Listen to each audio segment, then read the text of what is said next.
பேர்புகழ் தமிழில் இசையமே பாடனானோ ஆர்புகழ் மத கம்பீரான் கணபதியில் சரணம் காப்புதான்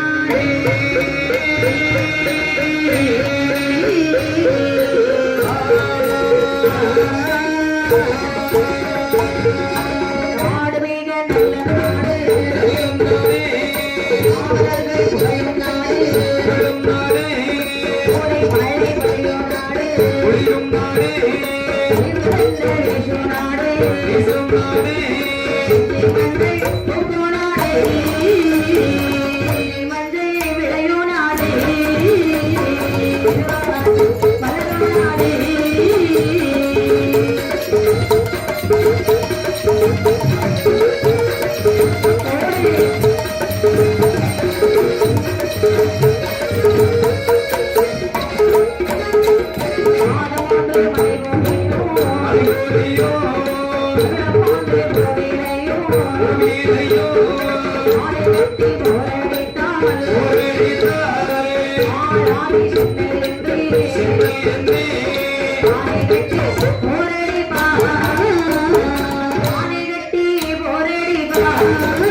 அழகான மதுராபுரி என்று சொல்லக்கூடிய பட்டணத்தை யார் கண்ணை ஆண்டு வருகின்றார்கள்? உக்கிரசேன மகாராஜன் ஆண்டு வருகின்றாராம்.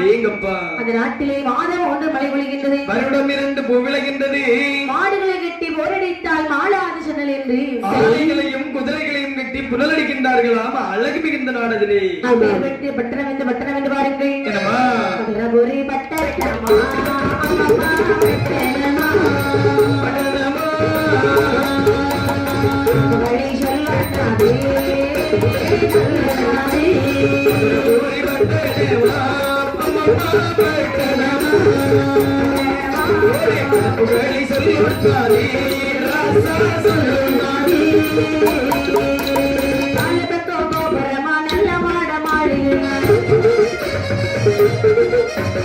மாடமோடு மாளிகையா மகுடமோடி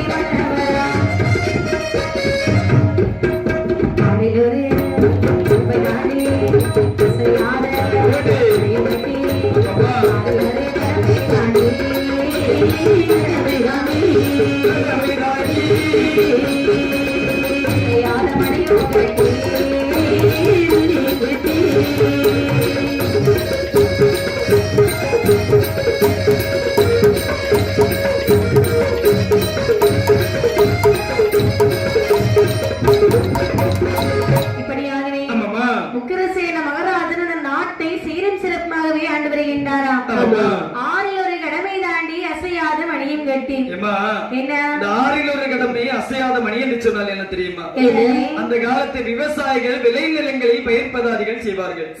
விளையக்கூடிய தானியங்களில் 6ல் 1 பகுதியை மன்னனுக்கு கப்பப்படமாகவே கட்டிவிடுவார்களா. எந்தாவது ஒரு நாள் மக்களுக்கு குறை நிறைகள் நேர்ந்து விட்டது என்று சொன்னால் அந்த தாரியங்களை எடுத்து மன்னனானவன் மக்களுடைய குறையை தீர்த்து விடுவாரா. அதுதான் 6ல் 1 கடமை. ஆலயத்தில் கட்டியிருப்பது ஆராய்ச்சி மணி. அப்படிதானமா? ஆலயமணி. ஆமா, அதாவது அரச மணி மண்டபத்தில் கட்டியிருப்பது ஆராய்ச்சி மணி. சரிதான். ஆனால் மக்களுக்கு ஏதாவது ஒரு குறை நிறை நேர்ந்து விட்டது என்று சொன்னால் மன்னனை நேரே கண்டு முறையிட வேண்டாம். அதாவது அந்த மணியை மட்டும் அடித்தால் போதும், மன்னனானவன் மக்களுடைய குறையை நேரிலே வந்து தீர்த்து விடுவார்கள். மணி அடிச்சுன்னு சொன்னாலே ஏதாவது குறை நடத்தும் தான். ஆமா, இதுவரை அந்த மணியானது அடிக்கவே இல்லம்மா. அடேங்கப்பா. அது எதனாலம்மா? அந்த நாட்டுல எந்த ஒரு மக்களுக்கும் பஞ்சம் எதுவுமே இல்லை, சீரம் சிறப்போடு ஆட்சி புரிந்து வருகின்றானா. சரி, ஸ்ரீதேவி என்று சொல்லக்கூடிய பெண்ணை மணமுடைத்தாரா? கண்டிப்பாக. உக்கிரசேன மகாராஜன் என்ன தேவி? ஸ்ரீதேவி. ஒரு மனிதனாகப்பட்டவர், ஒரு மனிதனாக இந்த உலகத்தில் பிறந்தவர் எவ்வளவு காலம் வேண்டும் என்று சொன்னாலும் ஒண்டியாக வாழ்ந்து விடலாம். அது அவனுக்கு குறையாக தெரியாது. கண்டிப்பாக ஒண்டியாக வாழ முடியாது. அப்படிதானம்மா? வல்லத்துல ஒரு பெண்ணை பார்த்து திருமணம் முடிக்கணும். சரி, அப்படி என்று ஸ்ரீதேவின்னு சொல்லக்கூடிய பெண்ணை மாலையிட்டு மனம் முடித்து வாழ்ந்து வரக்கூடிய நாளையிலே ஸ்ரீதேவி பெண்குடியானவள் ஒரு அழகான நினைக்கின்றானாம். தேங்கப்பா குழந்தை பிறந்தவுடனே நினைக்கின்றான் உக்கிரசேன மகாராஜன். என்னமா நினைக்கின்றார்கள்? வெகு காலங்களுக்கு பிறகு நம்ம ஒரு ஆம்பளை பிள்ளையை பெற்றெடுத்திருக்கிறோம். ஆமாமா. ஆம்பளை பிள்ளையினுடைய ஜோசியம் பார்க்க வேண்டாமா? கண்டிப்பாக. அந்த காலத்திலாக இருந்தாலும் சரி, இந்த காலத்திலாக இருந்தாலும் சரி, பிறந்த குழந்தையின் ஜாதக பலனை கணிப்பது வழக்கம். சரி. பெற்ற மைந்தன் பலன் தன்னை காணவே, பெற்ற மைந்தன் பலன் தன்னை காணவே, மாய்வரை ஜோதிடனை குத்தி, பெற்ற மைந்தன் பிறந்த பலன் தன்னை, பெற்ற மைந்தன் பிறந்த பலன் தன்னை, உண்மையாக உரை என்று சொல்லி, உண்மையாக உரை என்று சொல்லி,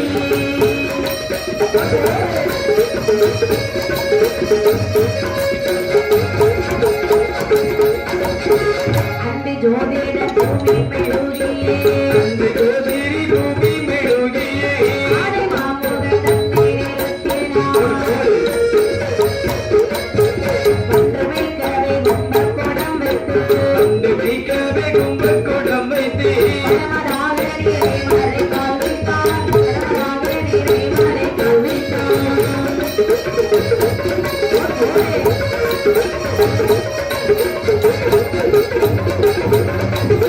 தேங்காய் தட்டி கணபதியை போற்றி, தேங்காய் தட்டி கணபதியை போற்றி, பூசை பலகை அதில் வைத்தார்.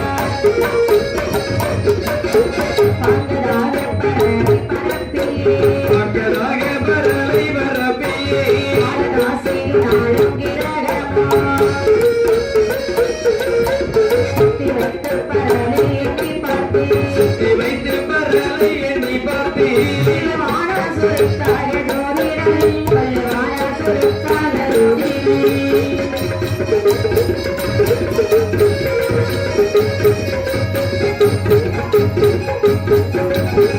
இப்படி ஆமாமா, ஜோசியம் பார்க்க வேண்டும் என்று சொல்லி வேண்டும் என்று சொல்லி அரண்மனை ஜோதிடரை அழைத்து வருகின்றார்களாம். அழைத்து வரக்கூடிய நேரத்தில் ஜோதிடரிடம் சொல்றாரு, எப்பா என்ன வெகு காலத்திற்கு பிற்பாடு எனக்கு ஒரு ஆண் குழந்தை பிறந்திருக்கின்றது. அப்படியா? இந்த குழந்தையின் ஜாதகத்தை கிழித்து சொல்ல வேண்டும். மிக்க சந்தோஷமான தருணம் தான். சரி. அண்ணா, என்னப்பா தான தர்மமா செஞ்சீங்களா? அனைவருக்கும் தான தர்மங்கள் அனைத்தும் செய்து முடித்து ஆனா விட்டேன். எனக்கெல்லாம் ஒண்ணு வந்து சேரலையே. உன்னுடைய அகரத்திற்கு தன்னைத்தானே வந்து சேரும், நீ சென்று வா.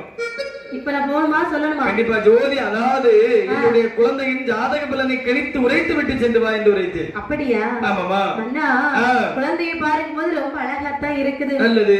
ஆனால் ஜாதகம் நான் சொல்லணும்னு சொன்னா சரி, பிள்ளையாருக்கு ஒரு படப்பு போடணும். கண்டிப்பாக போட்டு நேரமே வைத்து விட்டோம். நிறைய நாளை வச்சிருக்கீங்களா? வைத்திருக்கும் பிரதாயா? குத்து விளக்கு வச்சிருக்கீங்களா? ஆமா, இதுதான் குத்து விளக்கு. இதான் குத்து விளக்கா? ஆமா.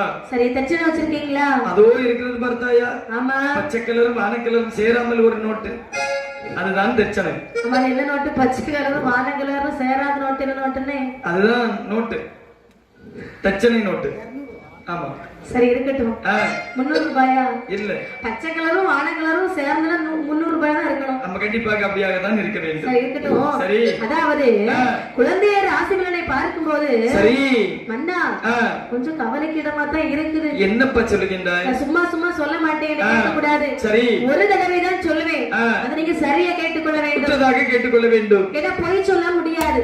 பொய் சொன்னாலும் உங்களுக்கு இருக்காது. கேட்கப்பா. அதனாலே தெளிவாக சொல்கிறேன் என்று சொல்லி ஆமா, ஆளாலே பரல்களை பலகையிலே பாவித்து என்னமா சொல்லுகின்றாய்? மன்னா, இந்த குழந்தை இந்த நாட்டிலே இருக்கும் என்று சொன்னார். இந்த நாட்டுக்கோ தேவர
இப்படி ஜோசியரானவன் சொல்லுகின்றாராம், மன்னா குழந்தையினுடைய ராசி பலனை பார்க்கும்போது கொஞ்சம் கஷ்டமா தான் இருக்குது சொல்றது. என்னப்பா ஏன்னு சொன்னா இந்த குழந்தை இந்த நாட்டிலே இருக்கும் என்று சொன்னால் நாட்டுக்கும் நாட்டு மக்களுக்கும் எப்போதும் துயர் செய்து கொண்டே இருப்பார். அப்படியா? மாறி பார்த்திருக்கீங்களா? மாறி மாறி எங்க வீட்டுல காய்கறி கடை போட்டிருக்கவருக்கு பேரு இல்ல இல்ல, மாறின்னு சொன்னா மழை. ஓ மழை. ஆமா, மழைக்கு மறு பேர் மாறியா? ஆமா. எங்க உனக்கு தெரியும் மாறினா என்னன்னு? தெரியும் தெரியும். என்னது மழை? என்னமா மழை? மூணாட்டு பேசுற மாதிரி இருக்கு. ஆனால் அத மாறி என்று சொல்லக்கூடிய மழை இந்த குழந்தை இந்த நாட்டிலே இருந்தால் பொழியாது. நாட்டு மக்களுக்கு எப்போதும் துன்பம் தான் வரும். இதுக்கு முன்னாடி 5-6 நாளத்து மழை பெய்து எல்லாம் அழிஞ்சு போச்சு. இப்ப மொத்தத்துல 3 நாள் தான் மழை பெய்யல. ஆமா, மக்களுக்கு கலர் எல்லாம் பாத்தியா ஒரு மாதிரி இந்த பஞ்சத்துல அடிப்பட்ட மாதிரி இருக்கிறாங்க. என்ன ஒரு மாசம் கூட பெய்யலன்னு வச்சுக்கியா நடுவுல இருக்க பிள்ளை மாதிரி ஆயிரும். என்ன ஒரு மாசம் கூட கழியலன்னு வச்சுக்கியா என்ன பின்னாடிக்கார தபையிலக்காரன் இருக்கா தெரியுமா, அவன மாதிரி ஆயிரும். ஆமா அப்படியா? ஆமாமா. செழிப்பு. ஆமா செழிப்பு, அவ்வளவு தூரம் செழிப்பு. சரி, அதெல்லாம் குளிச்சு ஒரு மாசம் ஆச்சு, விட்டுட்டு தண்ணி 3 நாளா பெய்யலாம். அப்படியா? ஆமாமா. ஆனால் சரி மன்னா, என்னமா நான் உண்மையாக பேசிக் கொண்டிருக்கின்றேன். சரியப்பா, இத பாருங்க. ஆனால் சரி, இந்த குழந்தை இருக்கும் என்று சொன்னால் நாட்டு மக்களுக்கு எப்போதும் துன்பம் தான் தவிர ஒரு நாள் இன்பம் கிடையாது. குழந்தை முக்கியமா, நாடு முக்கியமா, நாட்டு மக்கள் முக்கியமா? அப்படி என்று சொன்னால் அதற்கு ஒரு உபாயம் சொல்லி பார்க்கலாம். அந்த குழந்தை கொன்று விடுங்கள் மன்னா. எப்பா என்ன வார்த்தை சொல்லுகின்றாய்? வெகு காலமாக கஷ்டப்பட்டு குழந்தை இல்லாமல் அல்லவலப்பட்டு நானும் என்னுடைய மனைவியும் ஈன்றெடுத்த குழந்தை. குழந்தைகளை கொல்வது கொடிய பாவம் அல்லவா? அப்படியானால் அந்த நேரத்தில் மக்கள் உங்களுக்கு வேண்டாமா? கண்டிப்பாக நாட்டு மக்கள் வேண்டும், இந்த குழந்தையும் வேண்டும். குழந்தையை கொல்வதற்கு மனமில்லை என்றால் விட்டு விடுங்கள். சரி, நாடு விட்டு நாடு கடத்தலாம். இந்த நாட்டுல இந்த குழந்தை இருந்தாதான் உங்களுக்கு துன்பம். சரி, மறுநாடு சென்றால் உங்களுக்கு ஒரு கவலையும் இல்லை. பார்த்த இந்த உக்ரசேன மன்னன் மனதிலே நினைக்கின்றார், அதாவது குழந்தையை கொல்லவும் கூடாது, ஜோதியுடைய வார்த்தையை தட்டவும் கூடாது, இந்த நாட்டிலே இந்த குழந்தையை வைக்கவும் கூடாது. அப்படி என்று சொல்லி 7 உலோகத்திலான ஒரு கம்சப்பேலையை தயார் செய்து அதற்கு ஒரு பட்டாடையானதை வைத்து இந்த குழந்தையை அதன் மேலே கிடத்தி ஒரு வாசகத்தை எழுதுகின்றார். மதுராபுரி பட்டணத்தை ஆண்டு வரக்கூடிய உக்கிரசேன முதல்வன் என்று சொல்லக்கூடிய வாசகத்தை எழுதி யமுனை ஆற்றிலே அப்படியே மிதக்க விடுகின்றார். யமுனை ஆற்றிலே பேழையானது எப்படி வருகிறது பாருங்கள். எப்படி என்ன தள்ளி தள்ளி அலையும்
அந்த பேழையானது காற்றடிக்கக்கூடிய திசையை நோக்கி அப்படியே நகர்ந்து நகர்ந்து வருகின்றது. அலைகள் தாலாட்டிய வண்ணமாக எங்கு வருகிறது என்று பார்த்தால் பக்கத்து நாடான மந்திரமாகிரி பட்டணத்தை வந்தடைகின்றது. மந்திரகிரி பட்டணத்தை யார் ஆண்டு வருகிறார் தெரியுமா?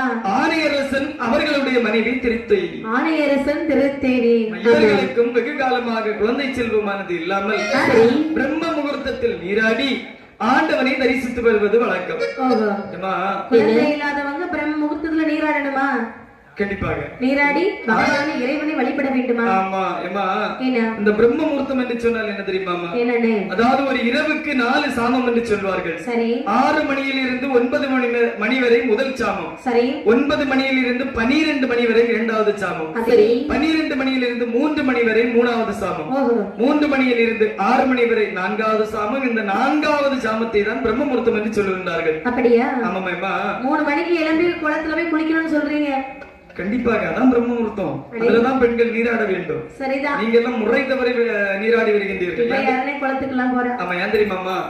அதாவது கங்கையில் அதாவது எந்த இடத்துல தண்ணீர் அலம்பல் இருக்கின்றது அந்த இடத்தில் நாமல் நின்று சூரிய பகவானை தரிசித்து வருவோம் என்று சொன்னால் நினைப்பது அனைத்தும் நன்றாகவே நடக்கும். ஆனா இப்ப அப்படி கிடையாதுமா. சூரிய பகவான் நல்ல முழிச்சு வெளியே வந்து எல்லாருக்கும் வெளிச்சம் கொடுத்த பிறகுதான் பெண்கள் எழும்புவாங்க. ஆனா அதுக்கு முன்னாடி ஆம்பளை எழுப்பிடுவான். இவன் எல்லாம் எந்த சாமத்துக்கு கிளம்புறான்னு தெரியாது. சாய குடிதான் வேற என்ன நடக்கும். ஆமா இந்த திருத்தேவியானவள் பிரம்ம முகூர்த்தத்தில் சென்று நீராடி ஆண்டவனை தரிசித்து வர அதாவது ஆண்டவனை தரிசிக்க பிரம்ம முகூர்த்தம் நீராட செல்லக்கூடிய நேரத்தில் தோழி பெண்களை எல்லாம் அழைத்துக் கொண்டு வந்து இந்த அம்மா நீராடுவதற்காக வருகின்றார்கள். ஒருவருக்கொருவர் நீராடி கொண்டிருக்கின்றார்கள். அப்படி இருக்கவே இந்த பேழை வருவது தோழி பெண்கள் கண்டார்களா? அடியே தோழி. என்னடி அடியே தோழி உன்னுடைய கண்ணிற்கு ஏதாவது தெரிகின்றதா? கண்ணிருக்கா? தெரியலையே. தெரியவில்லையா? அதோ வருகிறது பாரு ஒரு பேழை.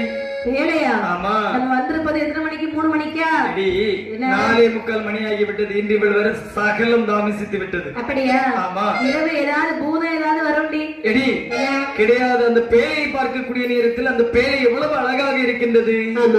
அந்த பேழை இவ்வளவு அழகாக இருக்க வேண்டும் என்று சொன்னால் அந்த பேழைக்கு உள்ளே இருக்கக்கூடிய பொருள் எவ்வளவு அழகாக இருக்கும். இது பாரு, பேழை வருவது சரிதான். சரி. ஆனால் எனக்கு நீச்சல் தெரியாது. எனக்கும் தெரியாது. உனக்கும் தெரியாதா? உனக்கு நீச்சல் தெரியுமாடி? தெரியுமா? ஓடோடி சென்று நீந்தி சென்று அந்த பேழையை எடுத்து வா ஆகட்டும் என்று சொல்லி ஒரு தோழி பெண்ணானவள் நீந்தி சென்று அந்த பேழை எடுத்து திருத்தேவியுடைய அம்மாவுடைய கையிலே கொடுத்தார்களா? பேழை பார்க்கறாங்க, பேழை ரொம்ப பெருசா இருக்குது. திறந்து பார்க்கறாங்க, பேழையை திறக்க முடியல. ஏனென்று சொன்னால் தந்திர பூட்டானது போட்டு வைத்திருக்கிறது. ஒருவருக்கொருவர் சொல்றாங்க, நம்ம எவ்வளவோ திறந்து பார்த்துட்டோம், பேழையை திறக்க முடியல. கண்டிப்பாக. ஆனால் ஆக்கப்பட்ட பொருள் எல்லாம் அரசாங்கத்திற்கே சொந்தம் என்று சொல்வார்கள். இந்த பேழை மட்டும் விதிவிலக்கா என்ன? பேழை எங்க கிடைச்சிருக்கு? ஆற்றில் கிடைத்திருக்கு. கண்டிப்பாக. அப்படியா? மன்னனுக்கு தான் சொந்தம். மன்னனாக மனமகிழ்ச்சி கொடுத்து ஏதாவது கொடுத்தால் வாங்கி விடலாம் என்று சொல்லி என்னடி இருக்க போகுது? பொன்னாக இருக்கலாம், பணமாகவும் இருக்கலாம், ஒன்றுமில்லை என்று சொன்னால் பிணமாகவும் இருக்கலாம். அப்படி இருந்தால் நீ பாதி வாங்கிட்டு போவியா? வேண்டாம், மன்னரிடத்திலே கொடுத்து விடலாம். அப்படி இல்லை. சரி. எல்லாரும் பேழை எடுத்துக்கொண்டு மன்னன் முன்னே வைத்தார்களா? மன்னா அண்ணா. என்னப்பா? ஆணையரசம் அண்ணா. என்ன? நாங்கள் இந்த நீராட சென்றோம் அல்லவா? சரி. அப்போது எங்களுக்கு இந்த பேழையானது கிடைத்தது. பேழையா? திறந்து பார்த்தோம், திறக்க முடியவில்லை. எங்கப்பா பேழை எவ்வளவு அழகாக இருக்கின்றது அப்படி என்று சொல்லி இது தந்திர போட்டிருக்கு. ஆமாப்பா. அதனால நீங்க தான் திறந்து பார்க்க வேண்டும். ஆகட்டும் என்று சொல்லி இடத்துல கொடுக்கவே. ஆமாப்பா. திரமாக திறந்தவன் பார்த்திட. திறந்தவன்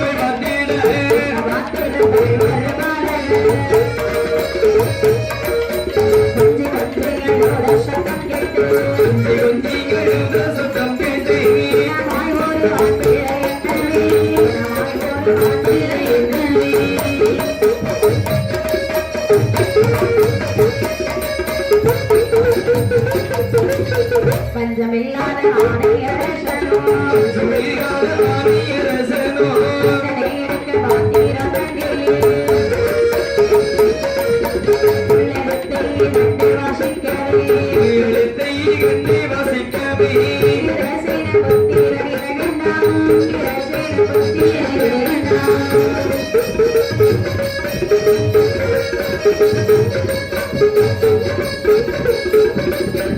இப்படி தந்திரமாக பூட்டு போட்டிருக்குன்னு சொன்ன வார்த்தையை கேட்டவுடனே மன்னனானவன் தந்திரமாக திறந்து பார்க்கின்றாரா? பார்த்தார பார்த்தீங்களா? திறந்து பார்க்கும் பொழுது உள்ளே ஒரு குழந்தையானது அழுது கொண்டிருந்ததாம். அழுது நினைக்கின்றார், அப்பப்பா இங்கே இருப்பது குழந்தை அல்லவா? அம்மா அப்படி இந்த குழந்தையை தூக்குனார் பாத்தீங்களா? அதன் உள்ளே ஒரு வாசகத்தையும் கண்டாராம். ஏன் என்று சொன்னால், என்ன வெகு காலமாக குழந்தை செல்வமானது இல்லாமல் அல்லதப்பட்டல்லவா வருகின்றோம். ஆண்டவனாக நமக்கு பார்த்து கொடுத்த குழந்தை என்று சொல்லி குழந்தையை தூங்கிவிட்டு உள்ளிருக்கக்கூடிய வாசகத்தை பார்த்தானா. மதுராபுரி பட்டணத்தை ஆண்டு வரக்கூடிய உக்கிரசேன மகராஜனுடைய புதல்வன். கண்டிப்பாக அப்படி இந்த வாசகத்தை கண்டவுடனே மன்னனுக்கு ரொம்ப சந்தோஷம். ஏன்னு சொன்னா மன்னனுக்கு அங்கே ஏதோ ஒரு இன்னல் ஏற்பட்டிருக்கின்றது. அதனாலதான் நாடு விட்டு நாடு கடத்திருக்காங்க. நமக்கு என்ன, ஆனால் நமக்கு குழந்தை இல்லை அல்லவா? கண்டிப்பாக இந்த குழந்தையை நமது குழந்தையாக வளர்த்தால் என்ன, இன்று முதல் நம்முடைய குழந்தையாகவே வளர்த்து. சரி என்ன சுவாமி, இந்த குழந்தையை பார்க்கும்போது உனக்கு என்ன தோணுகின்றது? நாமளே ஈன்றெடுத்த குழந்தை போல் இருக்கின்றது. நமக்கோ குழந்தை கிடையாது. இந்த குழந்தையை நமது பிள்ளையாக வைத்து வளர்த்துக் கொள்ளலாம். கண்டிப்பாக ஒருவேளை பிள்ளை வேண்டும் என்று கேட்டு வந்தால் நாம் பார்த்துக் கொள்ளலாம். ஆகட்டும் என்று சொல்லி கொண்டு வந்த பிள்ளையை தனியாகவே மாற்றி வைத்து விட்டு உக்கிரசேன புதல்வன் என்றுள்ள வாசகத்தை கண்டவுடனே மனமகிழ்ச்சி கொண்டான். ஏன் என்று சொன்னால், அவனோ பெருநிலத்து மன்னன். பெருநிலத்து மன்னன் அல்லவா? குழந்தை வளர்ப்பது எந்த ஒரு ஆட்சேபனையும் கிடையாது. குழந்தையாக இருந்தாலும் சரி பெயர் சூட்ட வேண்டும் அல்லவா? கண்டிப்பாக. அப்படி என்ன குழந்தைக்கு எப்படி பெயர் சூட்டினார் பாருங்கள். பாத்திரத்தை வந்த கண்ணையா, பாத்திரத்தை வந்த கண்ணையா, அவனுக்கு வேலைத்தான்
அந்த குழந்தையை சரி கம்ச பேழையிலே கிடைத்த குழந்தை. இந்த குழந்தைக்கு நாம எப்படி பெயர் சூட்டலாம்? எப்படி கம்சராஜல். எங்கப்பா எப்படி அழகா இருக்குது பாத்தீங்களா? எவ்வளவு அழகாக இருக்கின்றது. ஆளுக்கும் பேருக்கும் சரியா பெயர் போடணும். ஆமா ஆமாமா. எப்படி போடணும்?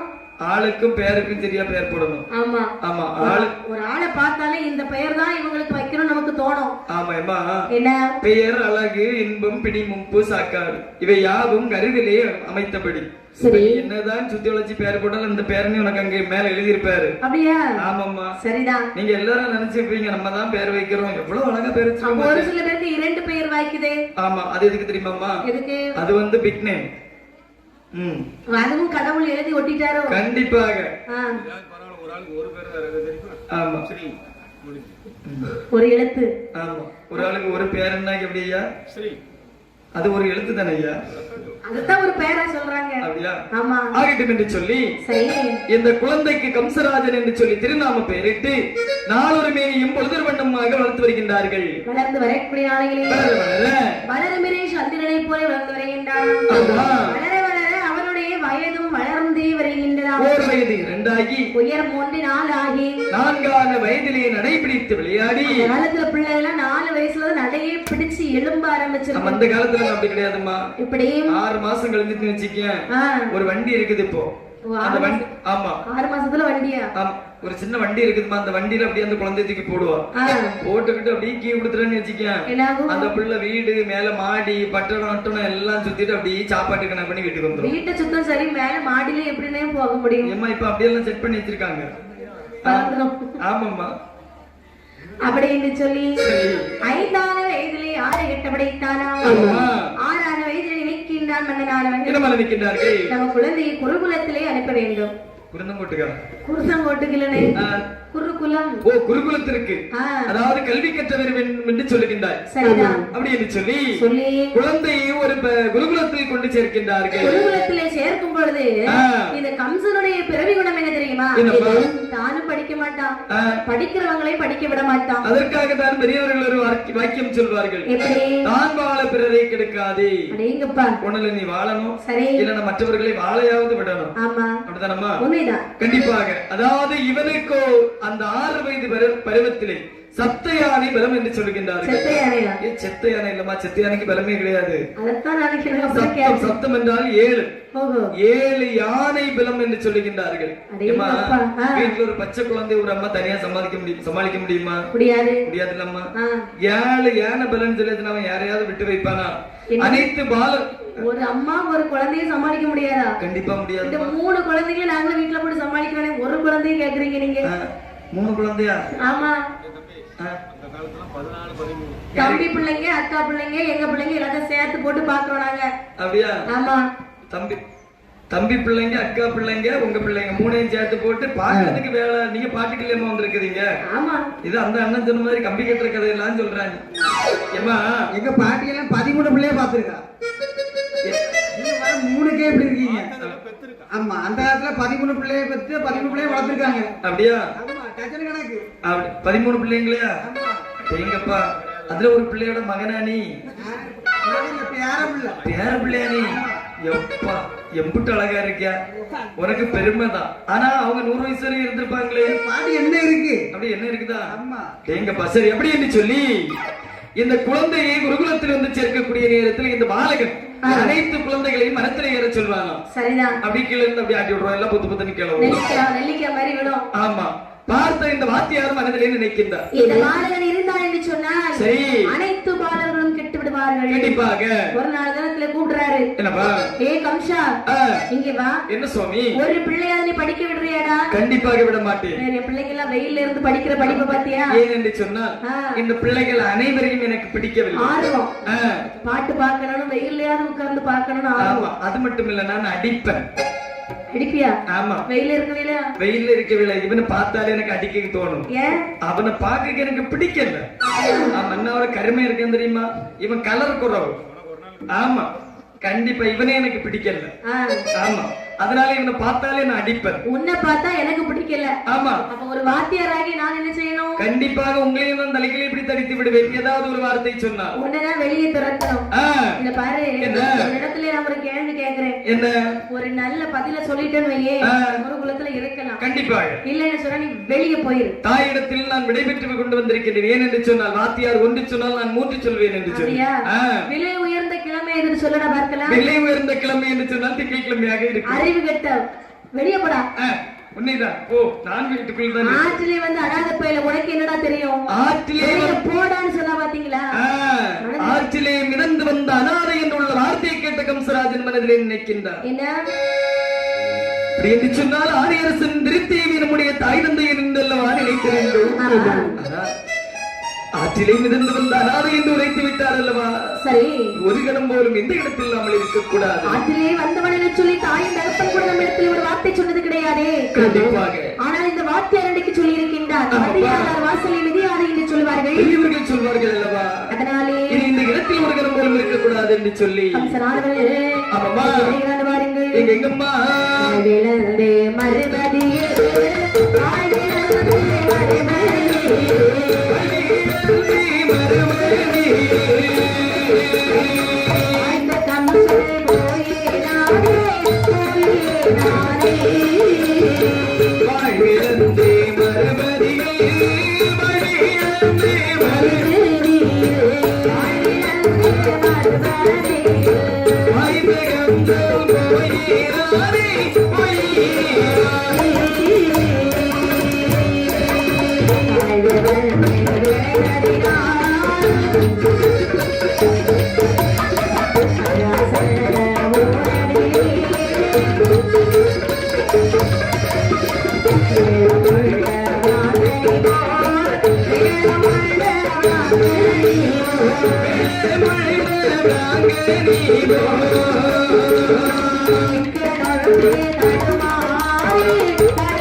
என்ன எங்கே போவதுன்னு தெரியாத கம்சராஜன் ஆமாப்பா பக்கத்து நாடு எந்த நாடு தெரியுமா அண்ணே என்னப்பா சராசந்தனுடைய நாடு அடேங்கப்பா மதக தேசம் என்று சொல்லுகின்றார்கள் சரி இந்த மதக தேசத்திலே சராசந்த மன்னன் நாட்டிலே சரி அழகான அண்ணாவி இருக்கின்றாராம் அவருடைய பெயர் தான் வசுதேவர் அண்ணாவி அங்க இருக்கக்கூடிய பாலர்கள் அனைத்தையும் அழைத்து அனைத்து குழந்தைகளுக்கும் வில்வித்தை மல்வித்தை அனைத்து போர் படை எடுக்கக்கூடிய அனைத்து போர்களையும் கற்றுக் கொடுத்து வருகின்றார் படையெடுத்தால் எப்படி சமாளிப்பது போருக்கு எப்படி புறப்படுவது இதெல்லாம் சொல்லி கொடுத்துட்டு இருக்கிறார் சரிதான் இந்த பாலர்களும் அப்படியே கவனித்து வருகின்றார்களாம் இருக்கக்கூடிய நாளையிலே சரி இந்த கம்சராஜன் ஒரு மரமூட்டின் பின்னாலே நின்று ஒளித்து பார்த்து கொண்டிருக்கின்றான் பார்த்து கொண்டிருக்கக்கூடிய நேரத்தில் அதாவது மனதிலே நினைக்கின்றார் வாத்தியார் என்று சொன்னால் இப்படி அல்லவா இருக்க வேண்டும் அதானே ஒரு நாள் படித்தாலும் இப்படி ஒரு வாத்தியார் இடத்தில் நம்ம படிக்க வேண்டும்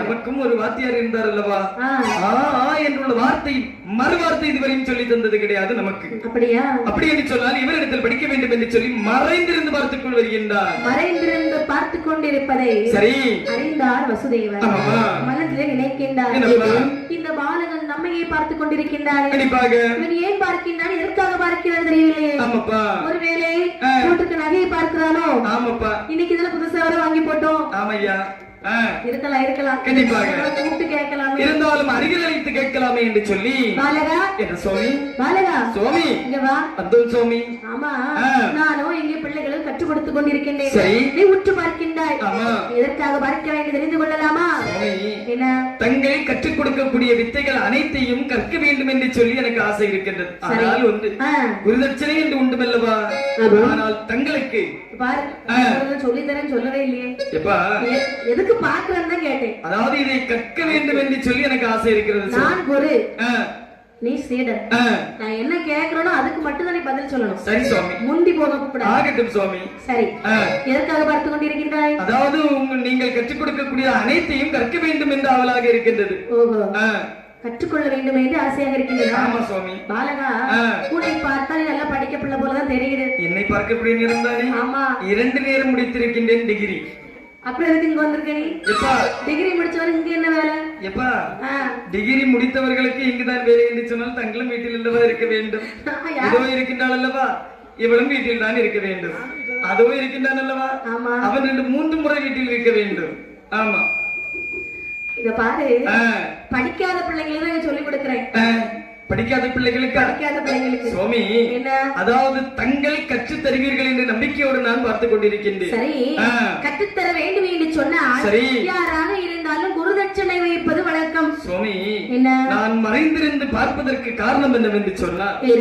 தங்களுக்கு குருதட்சணை கொடுப்பதற்கு என்னுடைய கையிலே பணம் எதுவும் கிடையாது அதற்காக நான் தங்கள் கற்றுக் கொடுக்கக்கூடியதை அனைத்தையும் மறைந்திருந்து பார்த்து வருகின்றேன் அதாவது என்னுடைய தேசமோ மந்தமாகிரி பட்டணம் என்னுடைய தாய் தந்தை ஆணையரசன் திருத்தேவி வாழ்வதற்கு வழி இல்லாமல் தங்களை நாடி நான் வந்திருக்கின்றேன் சுவாமி நீ ஏதோ கஷ்டத்துல இருக்கிற மட்டும் தெரியுது சரி ஆனால் உனக்கு படிக்கணும்னு ஆர்வம் இருக்கு பத்தியா ஆர்வம் உள்ள பிள்ளைங்களுக்கு தட்சணை தேவையில்லை சரி உனக்கு நான் கற்று தருகின்றேன் ஆகட்டும் என்று சொல்லி எப்படி கற்றுக் கொடுத்தாருங்க சேனை மன்னன் கம்சனையோ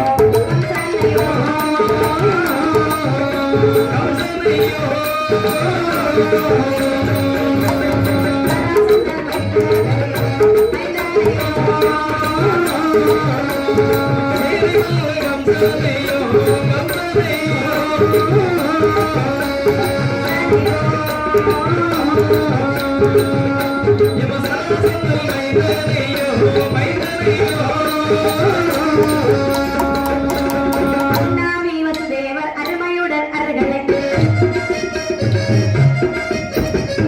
நம்முடன் வித்தையெல்லாம் சிறப்பாக படித்துவார்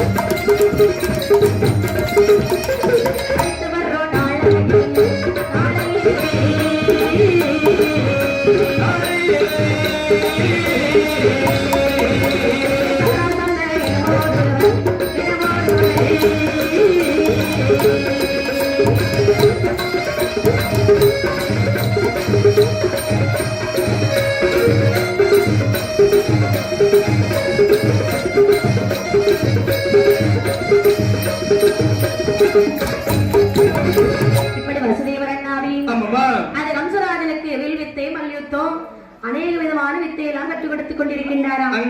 இருக்கக்கூடிய பாலர்களை 4ஆக பிரிப்பார்களா? ஆமா ஆமா, பள்ளியில். அதாவது முதல் வகுப்பு, 2ஆம் வகுப்பு, 3ஆம் வகுப்பு, 4ஆம் வகுப்பு. அப்படி கிடையாதும்மா. அப்படின்னா அதாவது படிக்கக்கூடிய பிள்ளைங்களை எல்லாம் முதல் பெஞ்சில வைப்பாங்க. கொஞ்சம் சுமாரா படிக்கக்கூடியவங்களை 2ஆம் பெஞ்சில வைப்பாங்க. அதை விட கொஞ்சம் தாழ்ந்த படிப்புள்ளவங்களை 3ஆம் பெஞ்சில வைப்பாங்க. எதுவுமே தெரியாம இருக்கக்கூடிய என்ன மாதிரி பட்டவங்களை 4ஆம் பெஞ்சில வைப்பாங்க. ஆமா, நான் எல்லாம் ரொம்ப கஷ்டப்பட்டு தான் படிச்சேன். எனக்கு நிலைமை எல்லாம் ரொம்ப படு மோசம். ஆனா ஒண்ணு, இங்கிலீஷ் பேசினு ஒன்று உண்டு தெரியுமா? அதுல இதுவரை நான் தோத்ததே கிடையாது. இந்த மேத்ஸ்னு ஒண்ணு உண்டு தெரியுமா? மேத்ஸ்னு சொல்லுவாங்க, எனக்கு வாயில வராதுமா, நான் ஒரு மாதிரி குறை. இதுவரை நான் பாஸ் ஆனதே கிடையாது. ஆமா, எதுலதான் நீ பாஸ் ஆயிருக்க? வேற எல்லாத்துலயும் பாஸ் ஆயிரும். இந்த மேத்ஸ்ல ஒரு நாளும் பாஸ் ஆனது கிடையாது. சரி. ஆமா, ஆனா இங்க இந்த வகுப்பா படிச்சிட்டு இருக்காங்க. அதாவது அங்க இருக்கக்கூடிய பாலர்களை 4 விதமாக பிரிப்பார்கள். எப்படி? முதல் புக்தி யார் என்று சொன்னால் கற்பூர புக்தி உடையவன் என்று சொல்கின்றார்கள். கற்பூர புக்தி என்று சொன்னால் அதாவது நெருப்பை கற்பூரம் அருகில் கொண்டு போகக்கூடிய நேரத்தில் சடோர் என்று பத்தி பிடித்து விடும். கற்பூர பத்தி பிடிச்சிரும். கொண்டுதானமா? யாரை மாதிரி? அதாவது அது நம்ம அந்த தம்பிய மாதிரி. ஏன்னா இருக்கிறதுல அவன் தான் சாஞ்சி இருக்கான். அவனுக்கு மட்டும்தான் கொஞ்சம் ஒரு மாதிரி இருக்கும். கற்பூர புத்தி. கற்பூர புத்தி இருக்கும் உள்ளவன் சாஞ்சி தான் இருக்கும். அது மட்டுமல்லாமல் 2வது ஒரு வகை என்று சொன்னேன் அல்லவா? அதாவது கரித்துண்டு.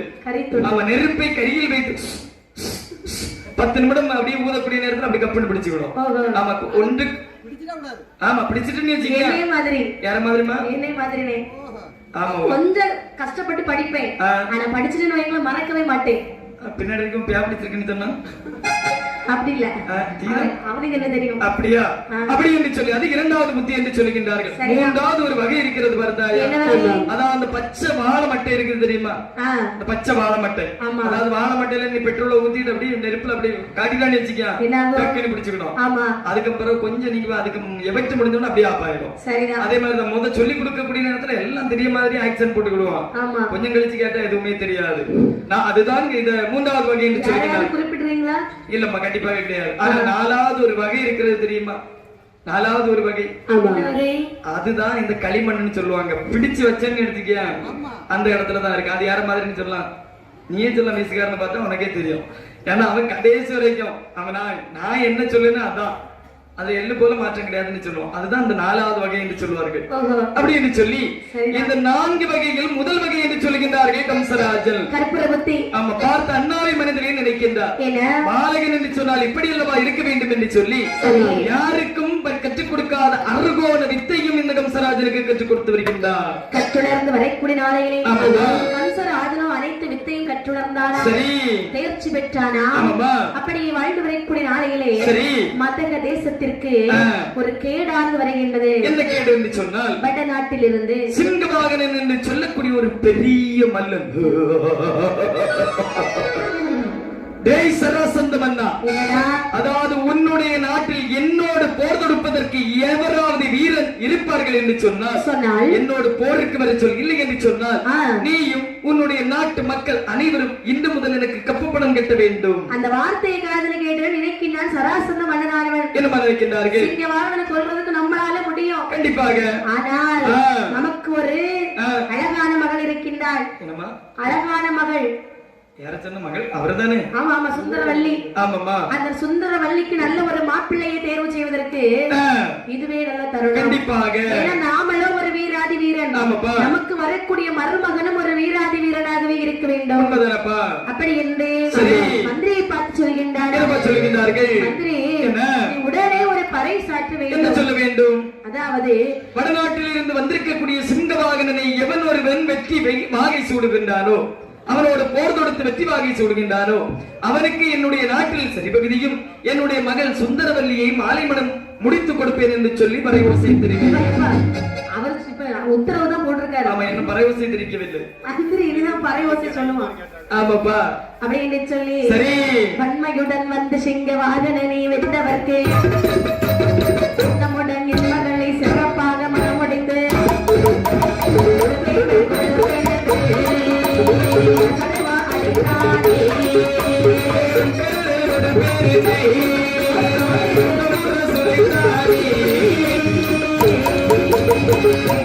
கம்சராஜன் கோபத்தோடு தான் எழுந்து சுபாசத்தை வெட்டி சிங்கவாகனே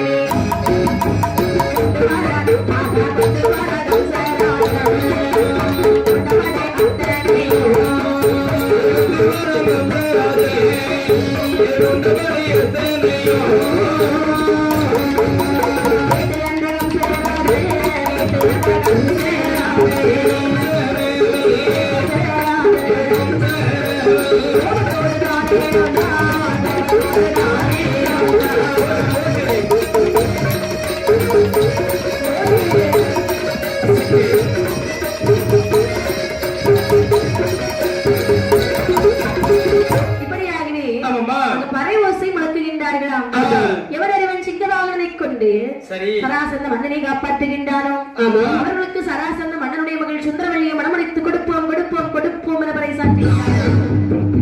இந்த பறை ஓசையானது யாருடைய காதிலே கேட்கிறது என்று பார்த்தால் அனைத்து நாட்டு மக்கள் மீதும் கேட்டதாம். இந்த கம்சராஜனுடைய காதிலே கேட்டதாம். மனதில் நினைக்கின்றார் அவள் கற்ற வித்தைகள் அனைத்தையும் இந்த இடத்தில் வைத்துதான் அவள் நிறைவேற்ற வேண்டும். இப்போது ஒரு நல்ல ஒரு தருணம் கிடைத்திருக்கின்றது. ஓடோடி சென்று வசுதேவர் அண்ணாவிடத்தில் சொல்லுகின்றார், ஐயா குருதேவா, கம்சராஜா, தங்களோட பறையோசை உங்களுடைய காதில் கேட்டதா? காதிலா? கேட்கவில்லையப்பா. அதாவது வடநாட்டில் இருந்து வந்திருக்கக்கூடிய சிங்கவாகனனை எவன் ஒருவன் வென்று வெற்றி வாங்கி சொல்லி வருகின்றாரோ அவனுக்கு தன்னுடைய நாட்டில் சரிபகுதியும் தன்னுடைய மகளை மனம் முடித்து தருவேன் என்று சொல்லி பறையோசை தெரிவித்திருக்கின்றார். நான் சென்று வருகின்றேன்.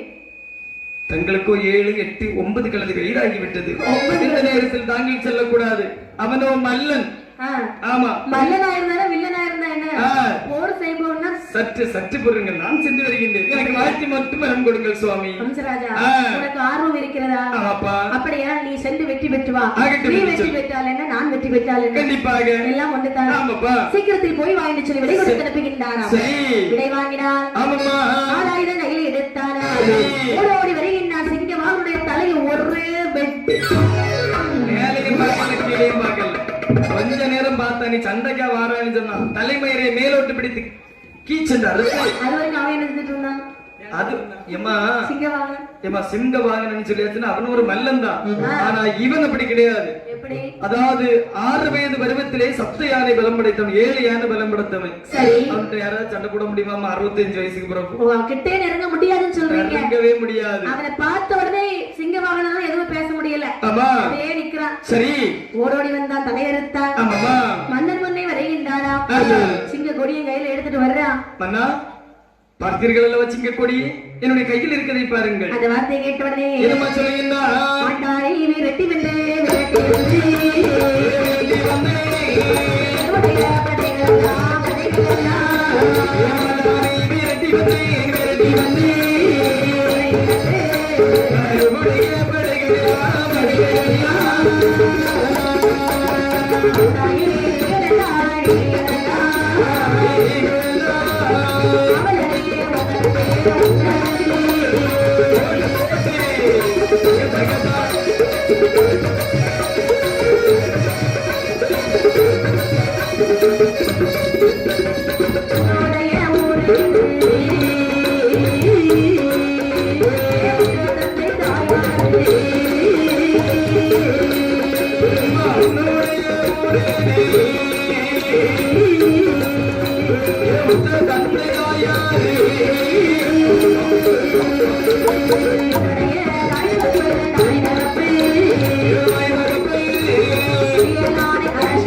பார்த்தவரை கேட்கின்றார். சராசந்த மன்னனார் கேட்கின்றார்கள்.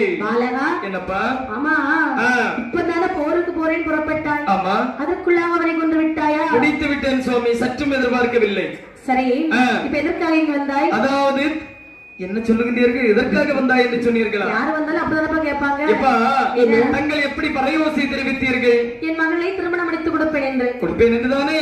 அப்படி என்று சொன்னால் உங்களுடைய மகளை நான் திருமணம் முடித்து செல்லலாம் என்று சொல்லி வந்திருக்கின்றேன். ஆமா, திருமணம் முடிக்கன்னு வந்திருக்கேன். ஆமா, ஊர் என்ன பேர் என்னன்னு சொல்லிட்டு திருமணத்தை முடிச்சிட்டு போ. என்னுடைய ஊரு மந்திரமாகிரி பட்டணம். சரி, என்னுடைய தாய் தந்தையர்கள் பெயர் என்னவென்று சொன்னால் ஆணையரசன் திருத்தேவி. திருத்தேவி? ஆமா, ஆணையரசன் திருத்தேவி சொன்னா வாயில சொல்லிட்டேன். இதெல்லாம் எப்படி எப்பா நம்புறது? உடனே உன்னுடைய தாயும் தகப்பனையும் அழைத்து வா. திருமணத்திற்கு என்னுடைய தாயும் தந்தையும் வர வேண்டும் என்று சொல்லுகிறீர்கள், அப்படிதான்? அவங்க வந்தே ஆகணும். ஆகணும் ஆகட்டும் என்று சொல்லி இந்த சராசந்த மன்னன் உடனடியாக ஒரு தூதுவனை அழைத்து ஒரு நீட்டோலை எழுதுகின்றானா. அதாவது வடநாட்டில் இருந்து வந்திருக்கக்கூடிய சிங்கவாகனன் உங்களுடைய மகன் வெற்றிவாகி சூடிவிட்டார். உடனடியாக திருமணம் ஓலை கண்டதும் ஓடோடி வாருங்கள்.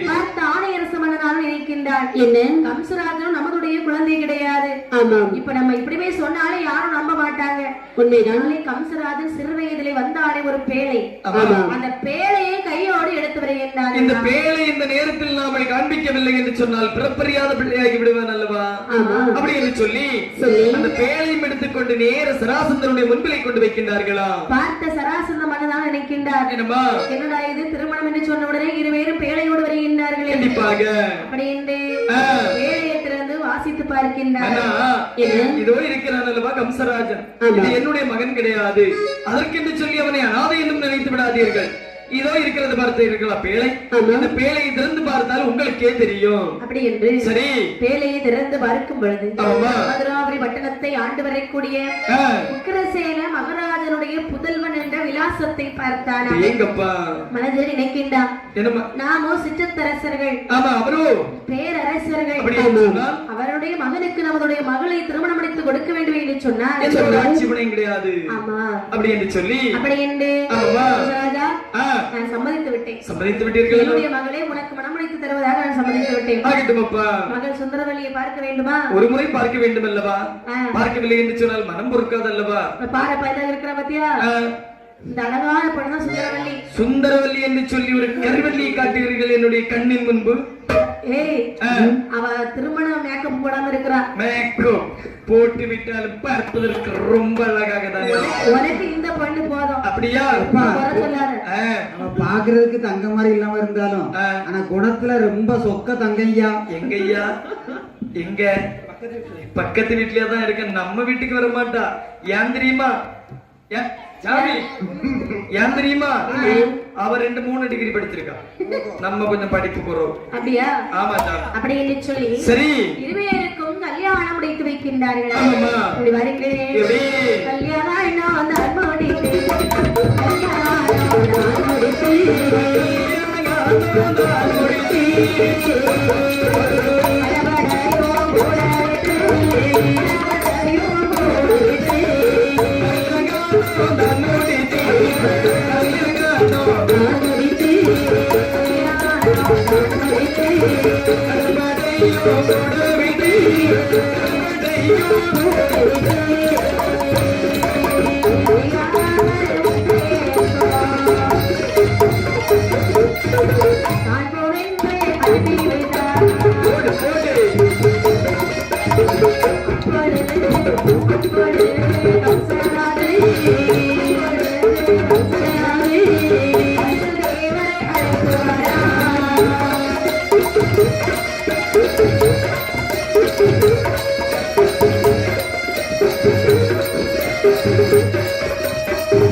திருமணம் முடித்த கையோடு சீர்வரிசை கொடுப்பார்கள்.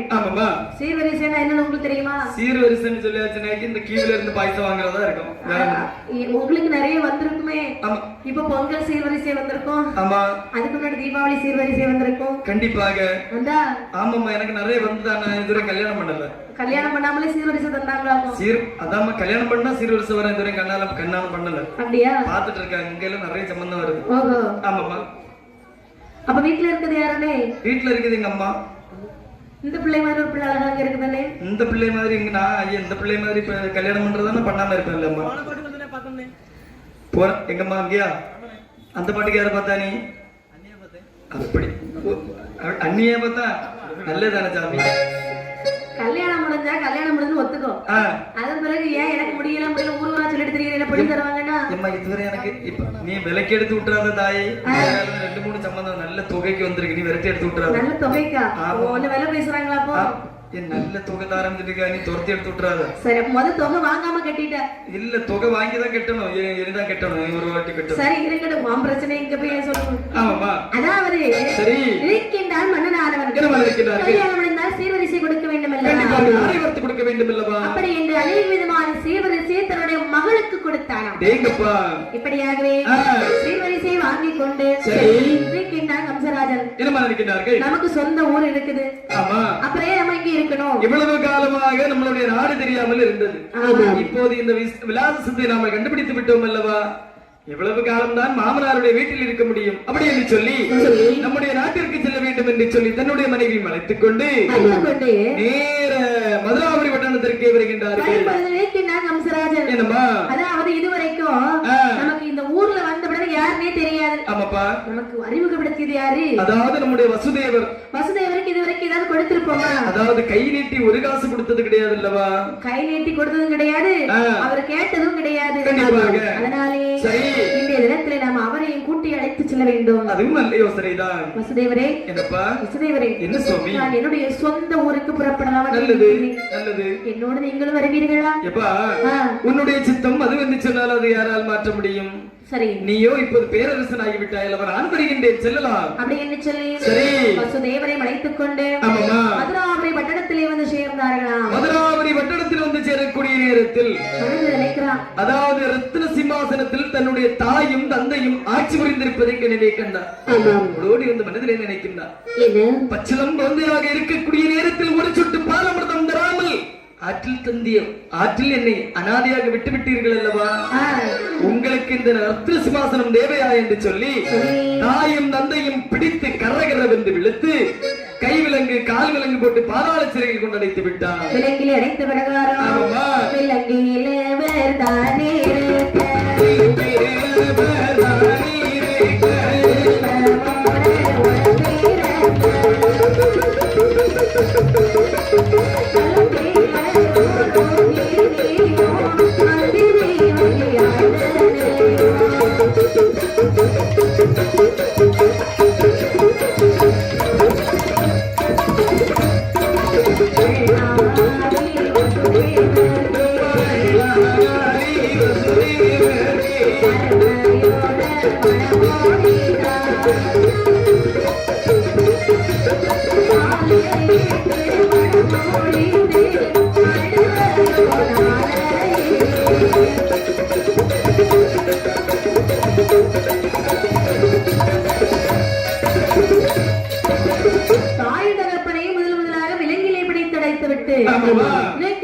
இது நம்மளுடைய அரண்மனை. கண்டிப்பாக நம்ம அரண்மனையை சுற்றி பார்க்க வேண்டும் என்று சொல்லி சரி சுற்றி பார்க்கக்கூடிய நேரத்திலே சுற்றி பார்த்து வரக்கூடிய நேரத்தில் சரி ஒரு வீதியில் வந்து பார்க்கக்கூடிய நேரத்தில் 2 பெண்கள் உலாவிக் கொண்டிருப்பதை நிலை கண்டார். 2 பெண்கள் விளையாடிட்டே இருக்கிறாங்க. அந்த நேரத்தில் இந்த மந்திரியை பார்த்து சொல்லுகிறார், மந்திரி அதோ 2 பெண்கள் தனிமையாக இருந்து உலாவிக் கொண்டிருக்கின்றார்கள் அல்லவா? இந்த குழந்தைகள் யார்? இந்த பெண்கள் யார்? உங்களுக்கு தெரியாதா? கண்டிப்பாக தெரியாது. மன்னாது உங்களுடைய தங்கைமார்கள். தங்கை சித்தப்பா மக்கள். அப்படி என்று சொன்னால் தெய்வகராஜன் ஈண்டெடுத்த குழந்தைகள் என்று சொல்லுகின்றீர்கள். அப்படி என்று சொன்னால் எனக்கு தங்கை முறை அல்லவா? தங்கை முறைதான். ஆமா. நீங்க வேணா பேசி பாருங்க, இவங்க பேச முடியாது. அப்படியா? ஆமா, அவ்வளவு பேசுவாங்க. அப்படியா? ஒரு முறை பேசி பார்க்கட்டுமா? பேசி பாருங்க. தங்காய் அண்ணா. தங்காய் அண்ணா. நான் என்னை யாருன்னு தெரிகின்றதா? தெரிகின்றது. எப்படி தெரிகின்றது? பார்த்தாலே தெரிகின்றது. அப்படியா? ஆமாம். அதாவது பச்சிலம் குழந்தையாக இருக்கக்கூடிய நேரத்தில் என்னை ஆற்றில் அனாதையாக விட்டு விட்டீர்கள் அனைவரும் கூடி. அண்ணா பிறந்ததே எங்களுக்கு தெரியாது அண்ணா, அப்புறம் எப்படி நான் உங்களை போய் ஆற்றில விட முடியும்? அம்மா விட்டு விட்டீர்கள். சரி, நடந்தது நடக்கட்டும். கம்சராஜா என்ன? இத பாருங்க. என்னப்பா? நீங்கள் வந்தது மிக்க மகிழ்ச்சியாக இருக்கின்றது. நல்லது. என்னுடைய பெயர் என்ன தெரியுமா? என்னப்பா? தெய்வகி. ஆமா, இதோ இருக்கின்றாள் அல்லவா? இவளுடைய பெயர் என்ன? ரோகிணி. ரோகிணி. ஆமா. அப்படி என்ன சொன்னால் தெய்வகி ரோகிணி. தெய்வகி ரோகிணி. அம்மா, உங்களை பார்க்கக்கூடிய நேரத்தில் ஒரு 33 வயதாகிவிட்டது என்று நினைக்கின்றேன். அப்படியா? கொஞ்சம் தான் குறைவா? சரி, இருக்கட்டும். 3 நாள் குறைவாக இருக்கும். நல்லது. ஆனால் ஒன்று, உங்களுக்கு திருமணம் முடியாமல் இருக்கின்றதா? இல்லை என்று சொன்னால் திருமணம் முடிந்து மைத்துனர் இருக்கின்றாரா? திருமணமே ஆகவில்லை. திருமணம் ஆகவில்லையா? ஆமா. என்னுடைய ஆட்சி வந்து விட்டது என்று சொன்னால் என்னுடைய தங்கைமார்களுக்கு திருமணம் ஆகாதா? நான் பார்த்துக் கொள்கின்றேன். சற்று பொருங்கள் அண்ணா. இப்போது எங்களுக்கு திருமணம் வேண்டாம் அண்ணா. எம்மா, இனி 60ஆம் கல்யாணம் தான் நடக்கும். இந்த நேரத்தில் திருமணம் முடிக்கவில்லை என்று சொன்னார். சரி. ஆகையால் தக்க நேரத்தில் தக்க காரியத்தை சிறப்பாக செய்து முடிக்க வேண்டும். அப்படியா? அப்படி என்று சொல்லி ஏறிட்டு பார்க்கின்றார் அமைத்துளரை குருதேவர். ஏனென்று சொன்னால் பச்சிலம் குழந்தையாக இருக்கக்கூடிய நேரத்தில் ஒரு ரூபாய் கையிலே வாங்காமல் நமக்கு அனைத்து வித்தைகளும் கற்று தந்தார் அல்லவா? அப்படி என்று சொன்னால் நம்முடைய இரு தங்கையர்களையும் அவருக்கு திருமணம் முடித்து கொடுத்தால் என்ன?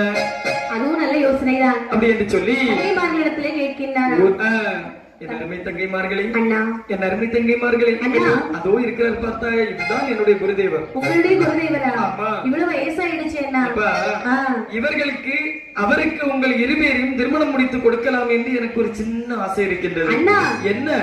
போய் இவருக்கு எங்கள் இருவரையும் திருமணம் செய்து வைக்க போகிறீர்களா? என்னம்மா, ஏன்னா உங்களுக்கு இப்படி ஒரு முடிவு எடுத்தீங்க? அதாவது பார்ப்பதற்கு தான் அவ்வளவு ஒரு மாதிரி கொடூரமாக இருப்பார். பச்சை குணம் படைத்தவர்கள் கண்ணே. அவரை பார்த்தாலும் 100 வயசு இருக்கும். 100 வயசு பிள்ளைங்களை 20 வயசு பிள்ளைங்களுக்கு கல்யாணம் பண்ணி வைக்க பாக்குறீங்களே. அவரை விட ஒரு 2-3 வயது தான் உங்களுக்கு இளமை, அதாவது குறைவாக இருக்கும். ஐயோ, போய் கணவரை காட்டுவீர்கள் என்று பார்த்தால் ஒரு கிழவரை காட்டி விட்டீர்களே. 1000 தான் இருந்தாலும் அண்ணன் கிழிச்ச கோட்டையை தாண்டலாமா? சரி அண்ணா, எனக்கு பிடிக்கவில்லைதான். ஆனால் சரி, உன்னுடைய சொல்லை நாங்கள் தட்டவே மாட்டோம். கண்டிப்பாக அதற்காக நாங்கள் திருமணம் செய்து கொள்கின்றோம். அப்படிதானே? அப்படின்னு சொல்லி இருந்தாலும் மைத்துனரிடத்தில் ஒரு வார்த்தை கேட்டுக்கொள்ளலாமே? கேட்டுக்கொள்ளுங்கள். குருதேவா, என்னுடைய 2 அழகு மிகுந்த தங்கையும் தங்களுக்கு திருமணம் முடிக்க சம்மதம் தானே? சம்மதம் தானே? அவரும் சம்மதித்து விட்டார். அப்படி என்று சொல்லி சரி, வசுதேவருக்கு 2 பேரையும் திருமணம் வைத்து வைக்கின்றாரா? வைக்கின்றார் கம்சராஜர். நம்ம தங்கைமாருக்காக ஏதாவது சீதனம் கொடுக்க வேண்டும் அல்லவா? அப்படி என்று சொல்லி மதுராபுரியை இருகூறாக பங்கு வைத்தாராம். சரி, வட மதுரையை கம்சன் ஆண்டு வருகின்றார். தென் மதுரையை வசுதேவரன் ஆவி ஆண்டு வருகின்றார்கள்.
சொல்லக்கூடிய மழையானது பொழியாது. வசுதேவர் ஆட்சி செய்தார் பாத்தீங்களா? அவர் ஆட்சி செய்த காரணத்தினாலே அந்த நாட்டிலே சாரல் மழை பொழிகின்றதா? சாரல் மழை பொழிக்கக்கூடிய நேரத்தில் நல்லவருக்கு பெய்யும் மழை எல்லோருக்கும் உண்டு என்று சொல்வார்கள். ஏங்கப்பா, இந்த மழை பொழிஞ்ச உடனே நினைக்கின்றார்கள் அங்கே உள்ள சம்சாரிமார்கள் எல்லாம் ஆனி ஆடி மாசம் நல்ல சாரல் மழை பொழியுது.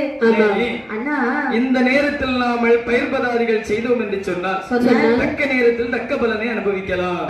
அப்படி என்று சொல்லி பயிர்பதாதிகள் வைக்க வேண்டும் அல்லவா? அப்படி என்ன? அதாவது உங்களுக்கு எவ்வளவு ஏக்கர் இருக்குது? எனக்கு ஒரு 25 சென்ட் தான் இருக்கு. சென்ட்? ஆமா. என்ன சென்ட்? இடம். இடம். ஏமா, அந்த சென்ட்ல நீங்க என்ன வைக்கலாம் இருக்கீங்க? வாழை தோட்டம். என்ன வாழை வைக்கலாம் இருக்கீங்க? நேந்திரன் வாழை. நேந்திரன். நேந்திரன். ஆமா, ஏத்தன் வாழை. ஏத்தன் வாழை. ஆமா. நல்லது. என்றாவது ஒரு வார்த்தை புத்தியோடு சொல்லி இருக்கின்றார். எப்பா, என்ன விவசாயி, என்ன பார்க்கக்கூடிய நிறமே தர்ம பிரபு மாதிரி இருக்க. ஐயா, என்ன நம்ம விதி அப்படியா? உங்க தோட்டத்துல நீங்க என்ன பயிர் போட போறீங்க? நானா கடலை போடலான்னு இப்பதான் ஆரம்பிச்சிருக்கேன். ஆதிகாலத்துல இருந்து இப்போ வரைக்கும் கடலை தானே சாமி கூட? கடலையில தானே வியாபாரம் ரொம்ப ஜாஸ்தியா இருக்கு. அப்படியா? ஆமாண்ணே. நீ கடலை தோட்டம் போடலான்னு இருக்கிற? ஆமா. அப்படியா சாமி? நம்ம என்ன தோட்டம் போடலான்னு இருக்கிறோம்? இஞ்சி. இஞ்சி. இஞ்சி. ஆமா. இஞ்சி காஞ்சி போச்சுன்னா என்ன செய்வீங்க? சுக்கு காஞ்சி போச்சுன்னாக்கி பங்கஜ கஸ்தூரி கொடுத்துருவீங்களோ? அப்படியாதான் இருக்கும். நல்லது. மழையிலையும் மழை பெஞ்சாலும் பிரச்சனை இல்ல, வெயில் அடிச்சாலும் பிரச்சனை இல்ல. உங்களுக்கு எந்த பிரச்சனையும் வராது. நல்லது. சாமி, நீங்க என்ன சாமி தோட்டம் வைக்கலான் இருக்கீங்க? சோளக்கதிர். சோளக்கதிர் என்று சொன்னால் காய்ந்து ஆண்டவனுக்கு கூட பொறுக்கவில்லை, சுட வைத்து விட்டு விடுவீர்களா இருக்கும். உன்னிடத்தில் கேட்பதற்கு எனக்கு பிடிக்கவில்லை. ஏக்கா, நீங்க என்ன தோட்டம் போடலான் இருக்கீங்க? வாழை தோட்டம் தான். என்ன வாழை போடலான் இருக்கீங்க? சிங்க வாழை. அதெல்லாம் செலவு கம்மியா இருக்கும். அப்படியா? ஏக்கா, இவ்வளவு கேக்குறீங்க, நீங்க என்ன தோட்டக்க போட போறீங்க? நான் வாழை வைக்கலாம் நினைக்கிறேன். ஏம்மா, நீ யாரம்மா வாழை வைக்க போறா? எல்லாரையும். அப்படியா? வாழைனா வாழை தோட்டம். வாழை தோட்டம். என்ன வாழை தோட்டம்? அதாவது சிகப்பு வாழை. சிகப்பு வாழை நல்ல பணம் கிடைக்கும். ஆனால் என்ன, பயங்கர கஷ்டப்பட வேண்டும். பாட்டு முடிஞ்சு போய் வீட்டில் படுக்க கூடாது. இரவும் பகல் என்று பார்க்காமல் உழைத்தால் தான் தக்க நேரத்தில் தக்க பணம் கிடைக்கும். ஆமா, அவன் வைத்திருக்கின்றான் அல்லவா, வேலைக்கே போக வேண்டாம். நல்ல வீட்டுல ஆள் வச்சிருக்கோம். அப்படியா? ஆகட்டும் என்று சொல்லி அனைத்து விவசாயிகளும் பயிர்வதாதிகள் செய்தார்களா? பயிர் தோட்டமிட்டு சரி, பலன் கொடுக்கக்கூடிய நாளையிலே பலன் சொன்னா வாழையெல்லாம் அப்படியே கொலையா சரியுது. அடேங்கப்பா. இஞ்சி எல்லாம் என்ன செய்யுது? காஞ்சி சுக்கா கிடக்கு. சுக்கா இருக்குது. ஆமாமா. இப்படி பலன் தரக்கூடிய நாளையிலே அங்கே உள்ள மலை மிருகங்கள் எல்லாம் வந்து இந்த பயிர் தோட்டங்களை அழித்து நாசம் பண்ணுகின்றதா? என்ன, இந்த பயிர் தோட்டங்கள், அதாவது வாழை, இந்த கேழ்வரகு, சோளம், இதெல்லாம் அடிச்சு நான் சாங்கிட்டு இஞ்சியை போய் அவ்வளத்தையும் தோண்டி கீழே தள்ளி போட்டுட்டு போயிட்டு தெரியுமா? அடிச்ச உடனே எரிச்சிட்டு. சரிதான். ஆமா, அதனால அப்படியே போட்டுட்டு போயிட்டு. சரி, அது அவ்வளவு காஞ்சி சுக்கா மாறிட்டு. உண்மைதான். ஆமாமா. ஆனால் சரி, சம்சாரி மார்கள் எல்லோரும் ஒன்றாக சேர்ந்து எல்லாம் மன்னனிடத்திலே சொல்ல வேண்டும் என்று சொல்லி மதுரை நகராளோ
மக்கள் எல்லாம் ஒன்றாக சேர்ந்து சரி மன்னன் கம்சகுன்னை வருகின்றார்களாம்.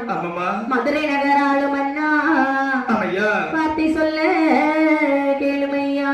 என்ன அருமை செல்வங்களை பதறாமல் நடந்த காரியத்தை மட்டும் சொல்லுங்கள். மன்னா, என்ன மதுரையிலே இருக்கணுமா இல்லை மறுதேசம் போகணுமா? என்ன வார்த்தை சொல்லுகின்றீர்கள் கண்மணியே? என்னை வார்த்தை சொல்லுகின்றீர்கள். எங்களை யாருன்னு தெரிகின்றதா? எப்பா, விவசாய குடி பெருமக்களே, என்னை நாடி வந்த காரணம் என்ன? அனைவரும் கலங்கி வந்திருக்கின்றீர்கள். மன்னா, நாங்கள் இட்ட பயிர்களை எல்லாம் மலை மிருகங்கள் அழித்து விட்டது மன்னவா. என்னுடைய ஆட்சி காலத்தில் மலை மிருகங்களா? ஒருபோதும் இருக்காது, ஒருபோதும் இருக்காது. இல்லை மன்னவா, சத்தியமாக சொல்லுகின்றேன். ஆமா, மலை மிருகங்கள் பயிர் தோட்டங்களை அழித்து நாசம் பண்ணி விட்டது. சற்று சமாதானப்படுங்கள் என் அருமை செல்வங்களே. எல்லோரும் ஒன்று போல உங்கள் முன்னே வருவோமா? சற்று கலங்காதீர்கள், சற்று கலங்காதீர்கள். நான் பார்த்துக் கொள்கிறேன் மந்திரி. உடனடியாக இந்த விவசாய பெருங்குடி மக்களுக்கு தேவைப்படக்கூடிய அனைத்து வெகுமதியும் கொடுத்து அனுப்பிவிடுங்கள். அது மட்டுமல்லாமல் உடனே மலை மிருகங்களை நாமல் கொண்டாக வேண்டும், வேட்டைக்கு புறப்பட வேண்டும். உடனே வேட்டைக்கு போகணும்னு சொல்றீங்களே, ஏன்பா இன்னைக்கு மழை வர்றது மாதிரி இருக்குது? எப்பா, சற்றும் தாமதிக்க கூடாது. ஊருக்குள் மலை மிருகங்கள், அதுவும் காட்டு மிருகங்கள் வந்துவிடும். அப்படியா? ஆமா. சரி, அப்படின்னு சொல்லி மக்களை அனுப்பிவிட்டு வேட்டைக்கு புறப்பட சொல்லி படைகளை தயார் பண்ணுகின்றார்களாம். தட்டார்பேட்டை ஒரு அணியா,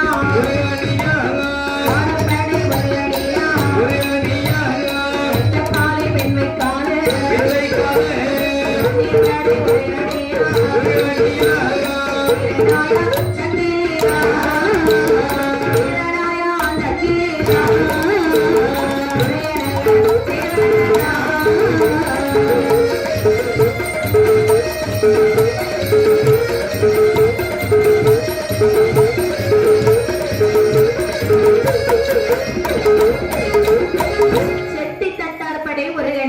ஆமாமா.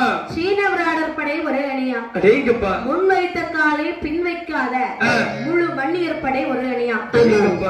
எவ்வளவு இடையூறு வந்தாலும் சரிதான், அந்த படைகள் முன்னே போனா எந்த ஒரு பயங்கரமான மிருகம் வந்தாலும் பின் கால் வைக்காது, கண்டிப்பாக வைக்காது, அதை கொன்று வீழ்த்து விடும். ஆமாமா. அப்படிப்பட்ட படைகள். சரி. குதிரைப்படை ஒரு அணியா. அடேங்கப்பா. யானைப்படை மறுபுறமாகவும் நாய்ப்படைகள் ஒரு அணியா. அனைத்து படைகளும் சரிப்படையாக இருக்கிறதா பார் மந்திரி. மந்திரி மந்திரி ஏதாவது படைகள் வெளியே போயிருக்குதா? இல்லை இல்லை, எல்லா படையும் சரியா இருக்குதா? ஆமா, அனைத்து படையும் சரியாக இருக்கிறது அல்லவா? சரி மந்திரி. என்னுடைய தேர் எங்கே இருக்கின்றது? அலங்கரித்ததோ வைத்திருக்கின்றேன் மன்னா. என்ன மந்திரி அலங்காரம் செய்யவில்லை, அலங்காரம் செய்திருக்கேன் என்று சொல்லுகின்றாய். எப்பா, அதாவது நேற்றோ நாமல் ஒரு சின்ன பஞ்சாயத்திற்கு போனோம் அல்லவா? அப்பொழுது அலங்காரம் செய்திருந்தார். நான் பஞ்சாயத்துக்கு வரக்கூடிய ஆளா? கண்டிப்பா மன்னா. நாங்கள் அனைத்து இடையூறுகளும் தீர்ப்பதற்காக தான் தங்களை மன்னன் என்று தேர்ந்தெடுத்து வைத்திருக்கின்றார்கள். இல்லை என்று சொன்னால் கண்டிப்பாக அவர்களுடைய கேட்டப்பிள்ளைக்கு தாங்கள் இரையாகி இருப்பீர்கள். ஆமா ஆமா அப்படி என்று சொல்லி. ஆமாமா. சரி, அவனுடைய தேரை எப்படி அலங்காரம் செய்கிறான் பாருங்க. எப்படி ஆயிரம் மணி மணி தேரதையோ, ஆயிரம் மணி மணி தேரதையோ, அயரித்தான் மந்திரியோ, ஆயிரம் மணி மணி தேரதையோ, ஆயிரம் மணி மணி தேரதையோ,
அலங்கரித்தான் மந்திரியோ, தேரின் உச்சியிலே சிங்க கொடி கட்டுறாங்க. அது மட்டுமில்லை, அலங்காரம் செய்து தேரானது புறப்பட்டு வருகின்றதாம். இப்படி தேரானது புறப்பட்டு பல பல வீதிகளை கடந்து வந்து கொண்டே இருக்கின்றது. பல பல வீதிகளை கடந்து தேரானது புறப்பட்டு வரும் பொழுது கடைசியாக தங்கைமார் இருக்கக்கூடிய தெருவதிலே வேகமாக வருகின்றதாம். தேரானது வேகமாக வரக்கூடிய நேரத்தில் உப்பரி மேலையில் உலாவிக் கொண்டிருந்தார்கள் அல்லவா? தேவகியும் ரோகிணியும் மனதிலே நினைக்கின்றார்கள். அக்கா, உன்னுடைய காதில் ஏதாவது கேட்கின்றதா? தேரின் ஓசையானது உன்னுடைய காதிலே கேட்கின்றது அல்லவா? ஆமா. இடி அதாவது சிங்கக்கொடி மேலானது பறந்து கொண்டிருக்கின்றது. அப்படி என்று சொன்னால் நம்மளுடைய அண்ணாவா தான் இருக்கும். அண்ணனாக தானே இருக்கும். அண்ணன் எங்கேயோ வேகமாக செல்லுகின்றார்.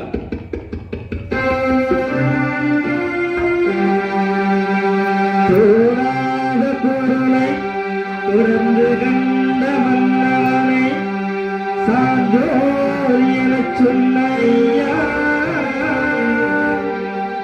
வீணான கலியுகத்தை வீறு கொண்டு அளித்திட புவியினில் வந்த வைகுண்டா, ஏழு லோக தெய்வங்களை சான்றோர்களாக்கி கலிதலில் வளைத்திட்ட எங்களையா,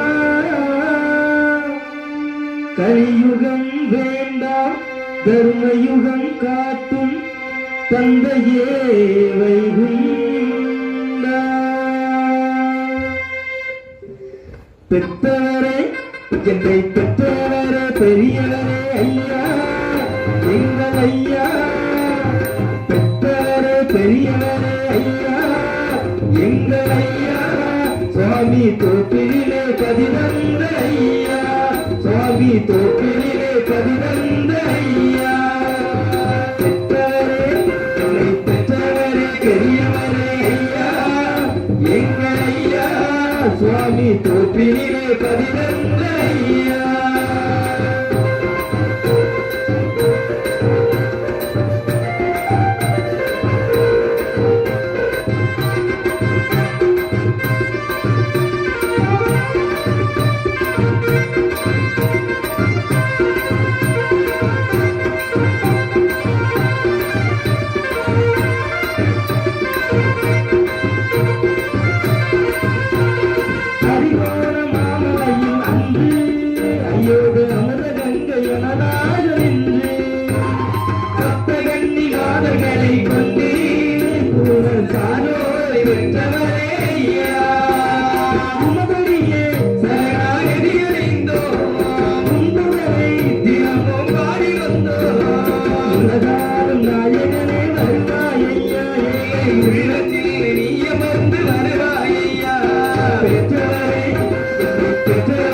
பெரியவரே ஐயா எங்கே ஐயா சுவாமி தோப்பினிலே பதிரந்த ஐயா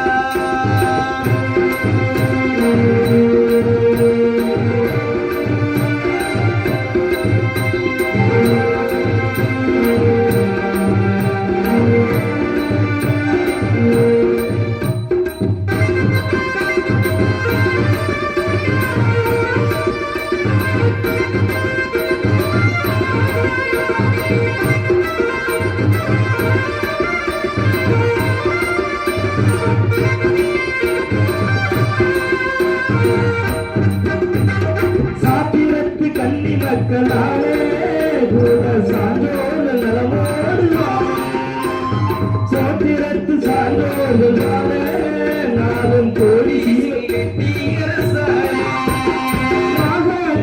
மக்கை தாண்டாலே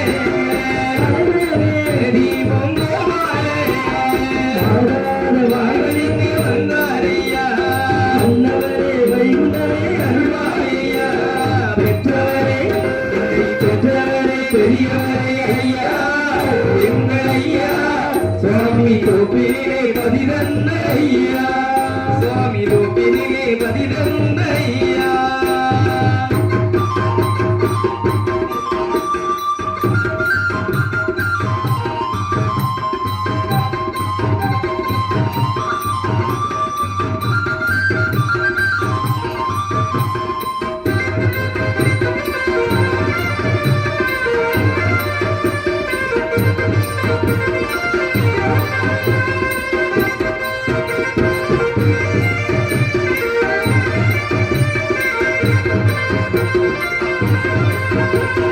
அங்கும் இங்கும் எங்கும் நிறைந்த ஏகத்தானே ஐயா அங்கும் மணியும் நல்லது நடந்த சாகும் கரையும் கையில கொண்டு கருணை விடுதலை ஐயா அங்கு கையை மரத்தை ஒடுக்கி வாழை ஐயா காவாலை உண்டா கருவாயை உண்டா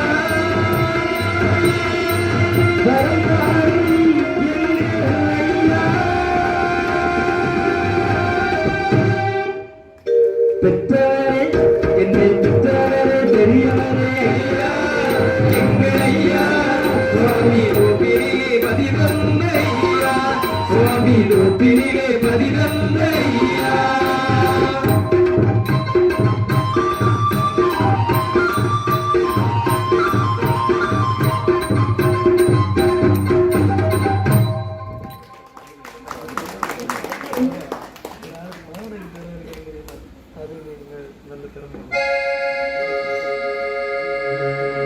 பாடுறது பெரிய விஷயம் கிடையாது, பாராட்டினாங்க பாத்தீங்களா, அதுதான் பெரிய விஷயம்.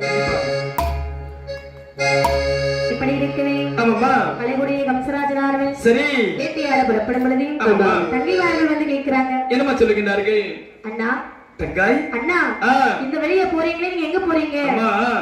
அதாவது நான் எங்க செல்கிறேன் என்று சொன்னால் காரகத்திற்கு வேட்டைக்கு செல்கின்றேன். வேட்டைக்கா?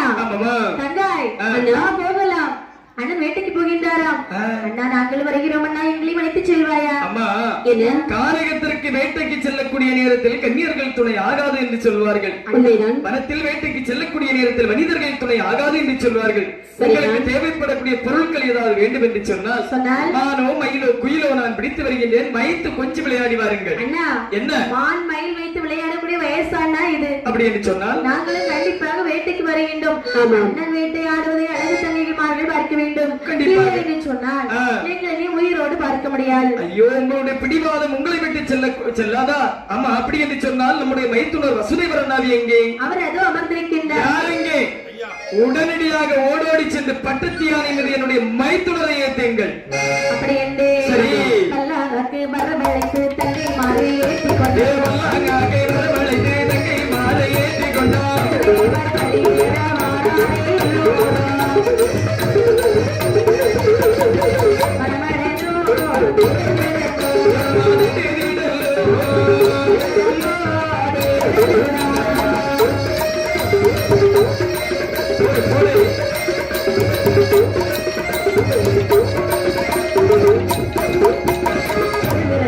Thank you.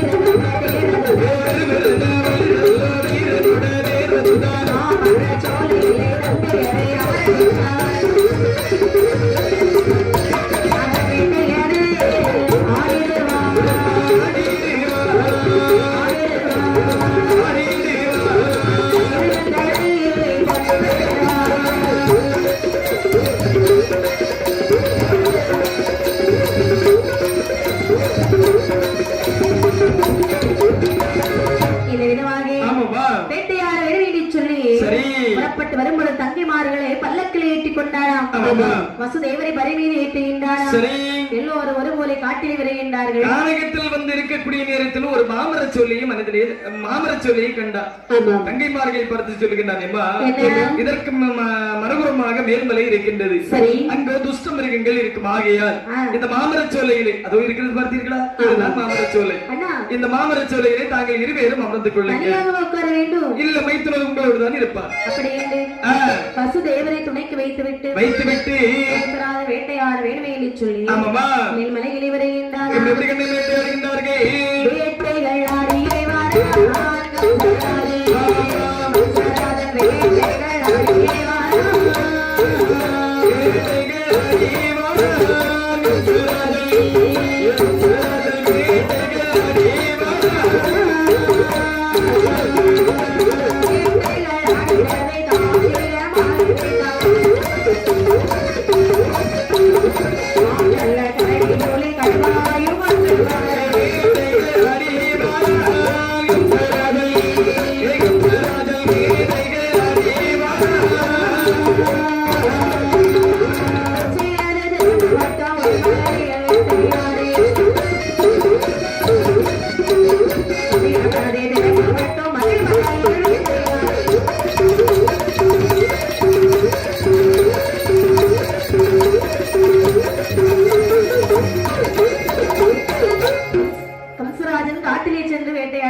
உச்சியது திரும்பட்டும் மலையிலே வேட்டையாடி மதியமது திரும்ப மட்டும் மறுமலையில் சென்று வேட்டையாடி முடித்துவிட்டு மலை மிருகங்களை கொன்றுவிட்டு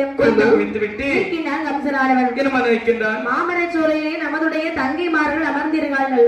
கண்டிப்பாக தங்கைமார்களை சென்று காண வேண்டும். மந்திரி, உடனடியாக தங்கைமார்களை காண வேண்டும். வேகமாக ரதத்தை ஓட்டி வா. அப்படி ஆகட்டும் என்று சொல்லி தங்கைமார்கள் இடத்திலே வருகின்றன. பார்க்கக்கூடிய நேரத்தில் தங்கையை பார்த்தா பாத்தீங்களா, இவனுக்கு ஒண்ணும் பேச முடியல. ஏனென்று சொன்னால் ரோகினுடைய முகமானது வாடாத கமல முகம் மாறி இருப்பதை கண்ணிலே கண்டார். என் அருமை தங்கைமார்களே, உங்களுடைய முகமானது வாடி இருக்க காரணம் என்னதாயி? அண்ணா, தண்ணீர் தாக பெரிதாகி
சொல்லுகின்றார்கள், அண்ணா, தங்காய், என் முகத்தை பார்த்தாலே தெரியவில்லையா இதற்காக இப்படி இருக்கிறேன் என்று. அதாவது உன்னை பார்க்கக்கூடிய நேரத்தில் பஞ்சத்தில் அடிபட்ட போல் இப்போது என்னுடைய கண்ணிற்கு தெரிகின்றாய். உடனடியாக சொல்லிவிட அருமை தங்காய். அண்ணா, தண்ணீர் தாகமாக இருக்கிறது. அண்ணா, தண்ணீர் தாகமாக இருக்கின்றது. தண்ணீர் மட்டும் தரவில்லை என்று சொன்னால் உன்னுடைய தங்கை நான் இருப்பதே.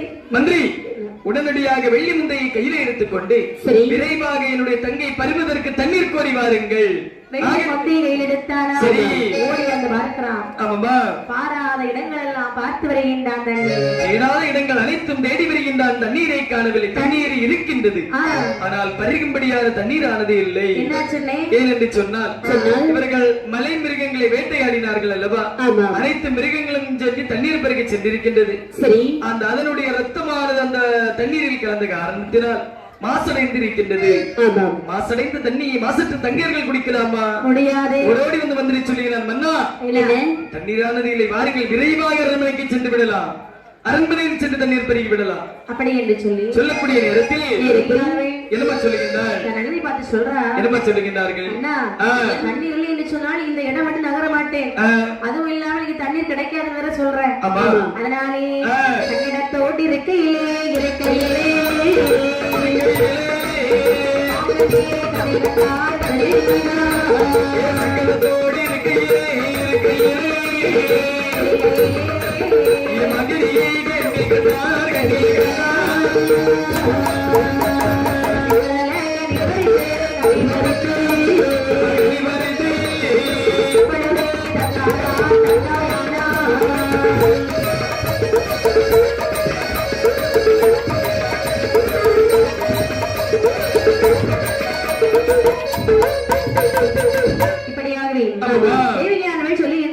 சொல்லுகின்றார்கள்.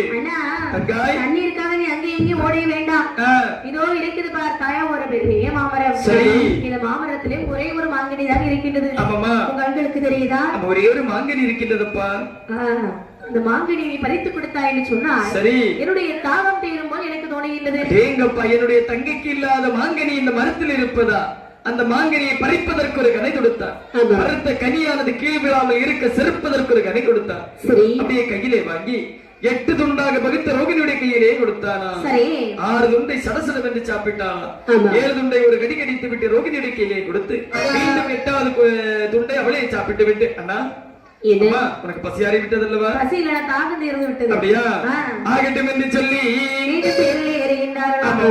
எல்லோரும் மதுரை நோக்கி புறப்பட்டு வந்து கொண்டிருக்கின்றார். அடுத்த வனத்தில் வரக்கூடிய நேரத்தில் இந்த தேவகி சாப்பிட்டாலே அந்த மாங்கனியுடைய பெருமை என்னவென்று பாருங்கள். என்ன கருதி? கிரிகமலைதனிலே வாழும்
கிரிமலையிலே வாழக்கூடிய பரத்வாச முனிவர் 12 வருடம் தவம் இருப்பார். 13ஆம் வருடத்திலே மாமரத்தின் கீழே இருந்து கையை நீட்டுவார். மாங்கனி கையில படம் சாப்பிட்டு விட்டு மீண்டும் தவத்திற்கு சென்றார்.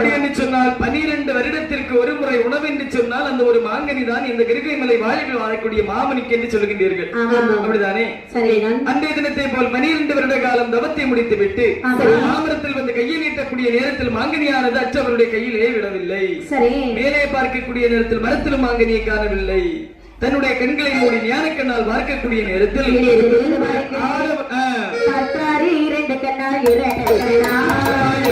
கண்ணா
பார்த்தவர் மனதிலே நினைக்கின்றார், யாரு எக்கேடு கெட்டு போனால் நமக்கு என்ன? அதாவது ஒருவன் பறித்து கொடுத்தான் அல்லவா, பறித்து கொடுத்து வருதி தின்னாள் அல்லவா, அவளுடைய வயிற்றில் பிறக்கக்கூடிய 8வது குழந்தையால் பறித்து கொடுத்தவருடைய சிரசான அறுவடை என்று சாபத்தை கொடுத்தாரா? அந்த சாபமானது அசரீர் வார்த்தையாகவே கம்சனுடைய காதிலே கேட்கின்றது. நேர நிறுத்தினான், வாளை எடுத்தான், இடையில் இருக்கக்கூடிய உரை வாளை உருவி தெய்வகியை கொல்வதற்கு ஓடி வருகின்றான். பார்த்த வசுதேவர், என்னமா அஞ்சாமல் கம்சராஜன் தெய்வகியை கொல்லவென்று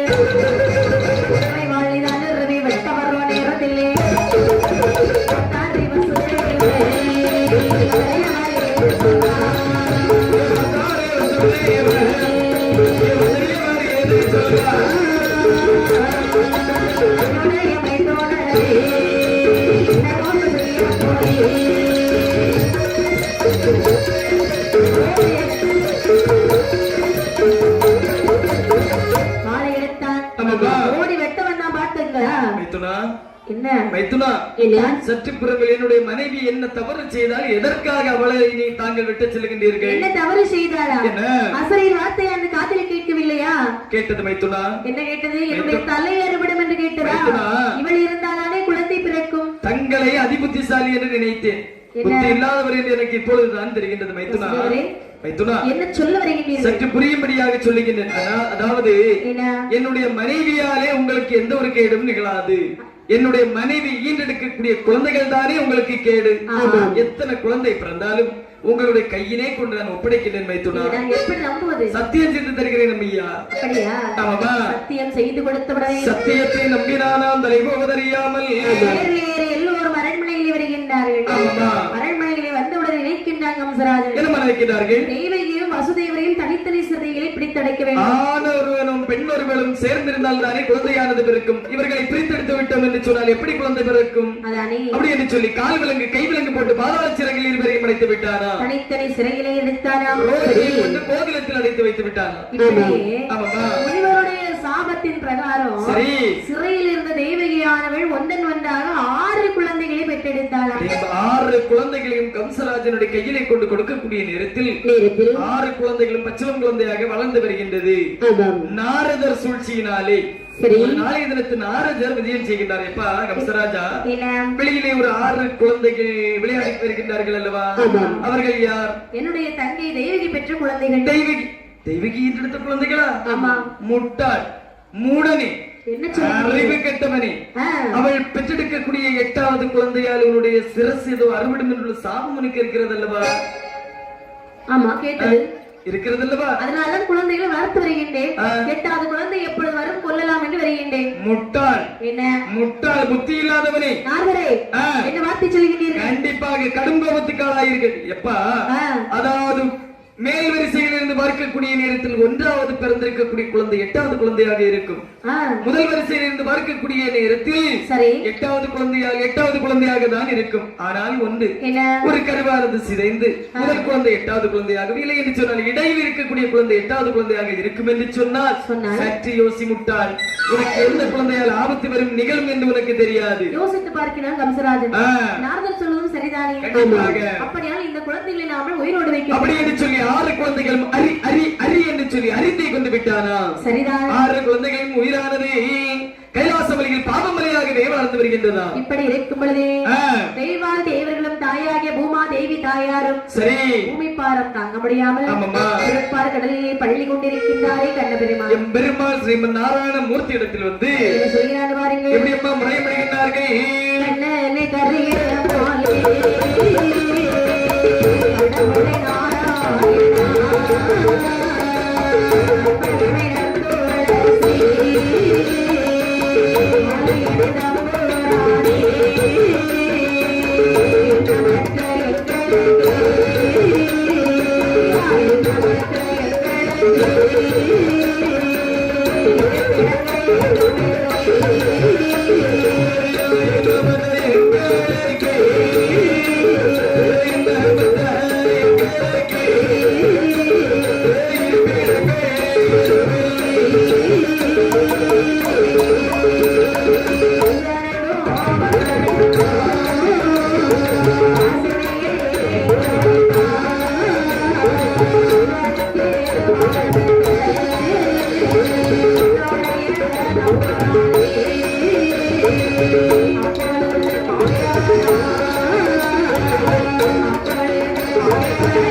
உலகத்திலே என்னவெல்லாம் நடக்கிறது தெரியுமா? என்ன என் அருமை செல்வமே? கொடுமை நடக்கிறது. ஆமாமா. என்னாலே பூமி பாரம் தாங்க முடியவில்லை அண்ணா. கண்டிப்பாக சீக்கிரத்திலே பூமியை கீழே போட்டுருவேன் எனக்கு தோணுது. அம்மா, என்ன பொறுமைக்கு புகழ் வாய்ந்தவள் அல்லவா நீ? நானும் எவ்வளவோ பொறுத்து தான் பாக்குறேன். ஆமாமா. பூலோகத்திலே கம்சன் என்று சொல்லுறானே ஒருவன். ஆமா. அவன் செய்யக்கூடிய அட்டுணை உனக்கு தெரியுமா? என்னப்பா? 6 குழந்தைகள், அதுவும் பச்சிளம் குழந்தைகள். அந்த குழந்தைகளுடைய தலையெடுத்து கொண்டான் பாவி அண்ணா. கொன்று எங்கே போட்டான்? பூமியில் தானே போட்டான். ஆமாப்பா. பூமி பாரம் தாங்க முடியவில்லை அண்ணா. ஆமாமா. அண்ணா, இதற்கெல்லாம் ஒரு வழியே கிடையாதா? அதாவது சற்றும் கலங்காத என் அருமை செல்வமே, பூமி பாரம் தீர்ப்பதற்கும் பாரத போர் முடிப்பதற்கும் இந்த உலகத்தில் கீதை என்னும் சொல்லக்கூடிய நாமத்தை உரைப்பதற்கும் சிசுபாலனை வதைப்பதற்கும் நான் தேவர்களுடைய வயிற்றில் 8வது குழந்தையாக அவதரிக்கப் போகின்றேன். அப்படியா? அப்படியே நல்லதாகட்டும் அண்ணா. அது மட்டுமல்லாமல் உங்கள் அனைவருடைய இன்னலையும் நான் 8வது குழந்தையாக பிறந்து தீர்த்து வைப்பேன். சரி, நான் இங்கு 8வது குழந்தையாக தேவியுடைய வயிற்றிலே பிறக்கக்கூடிய நேரத்தில் குமரி பகவதி இருக்கின்றாள் அல்லவா? குமரி பகவதி யசோதைக்கு மகளாக அங்கு பிறந்திருக்க வேண்டும். அது மட்டுமல்லாமல் வசுதேவர் அண்ணாவி இருக்கின்றார்கள் அல்லவா? பூக்குடையிலே இந்த மாயவனை எடுத்து வைத்து விட்டு அந்த ஆயர்பாடியை கொண்டு கிடத்திவிட்டு குமரி பகவதியை நேர் இங்கு கொண்டு கிடத்திவிட வேண்டும். என்ன செய்தால் நல்லதுக்காகத்தான் இருக்க வேண்டும். அப்படி நித்ரா தேவி அழைக்கின்றாரா? நித்ராதேவி பிறக்கும் பொழுது சரி எல்லோரையும் நித்திரையிலே அழைத்து விட வேண்டும். அப்படி என்று அழகாகவே எல்லோருக்கும் விடை கொடுத்து அனுப்பிவிட்டு ஆதி சேடன் என்று சொல்லக்கூடிய பாம்பை தேவகி வயிற்றிலே 7வது குழந்தையாக கருவாகவே வளரச் செய்தார்களாம். பின்பு அதை தனித்து ரோகிணி வயிற்றிலே கருவாக வளரச் செய்து பலராமனாகவே பிறப்பதற்கு வரம் கொடுத்தார்களாம். மீண்டும் 8வது குழந்தையாக பெருமாள் தேவகியார் வயிற்றிலே எப்படி அவதாரம் செய்தார் பாருங்கள். சென்றிருக்க திரு நெடுமால்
பெருமாள் தேவகியார் வயிற்றிலே அவதாரம் செய்தவுடனே தேவகியாருடைய கால் விலங்கு கை விலங்குலாம் தன்னந்தாராகவே தெரித்து செல்கின்றன.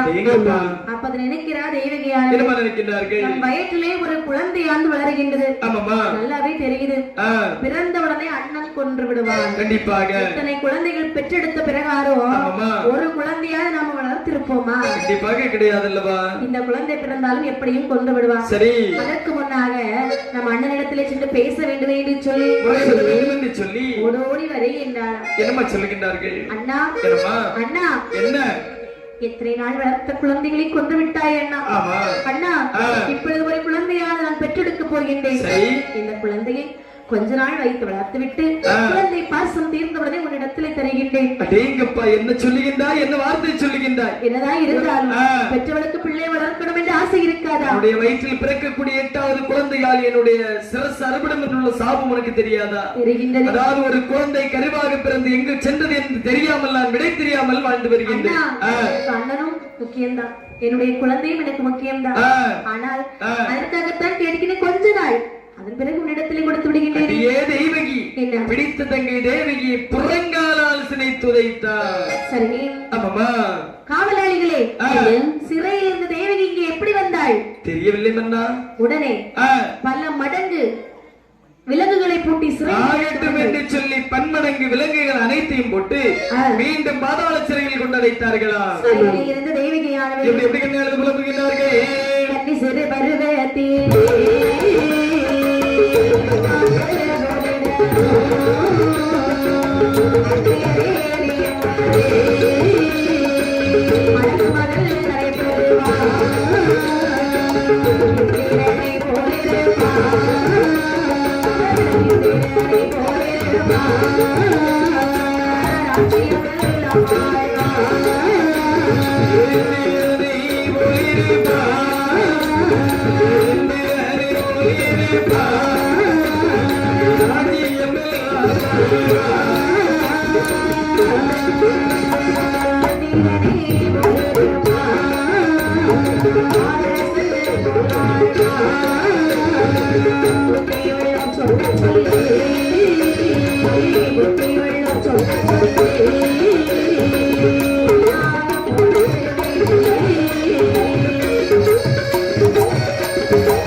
என்னமா சொன்னார்கள்? அம்மா தேவகி அம்மா, நீ ஒரு அழகான ஆண் குழந்தையை பெற்றெடுப்பாய்.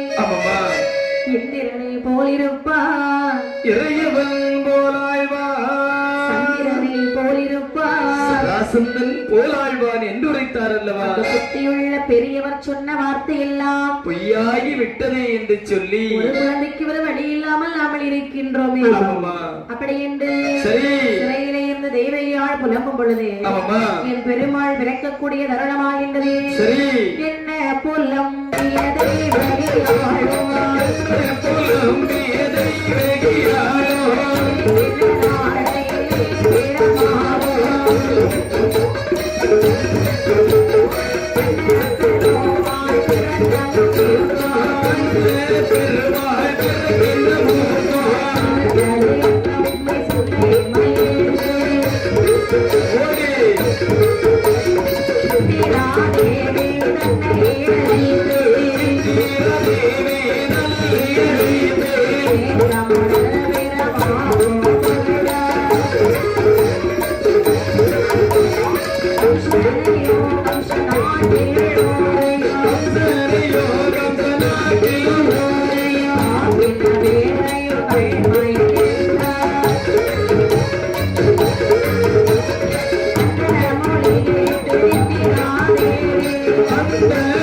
பாலகன் தன்னை கையில் எடுத்தார்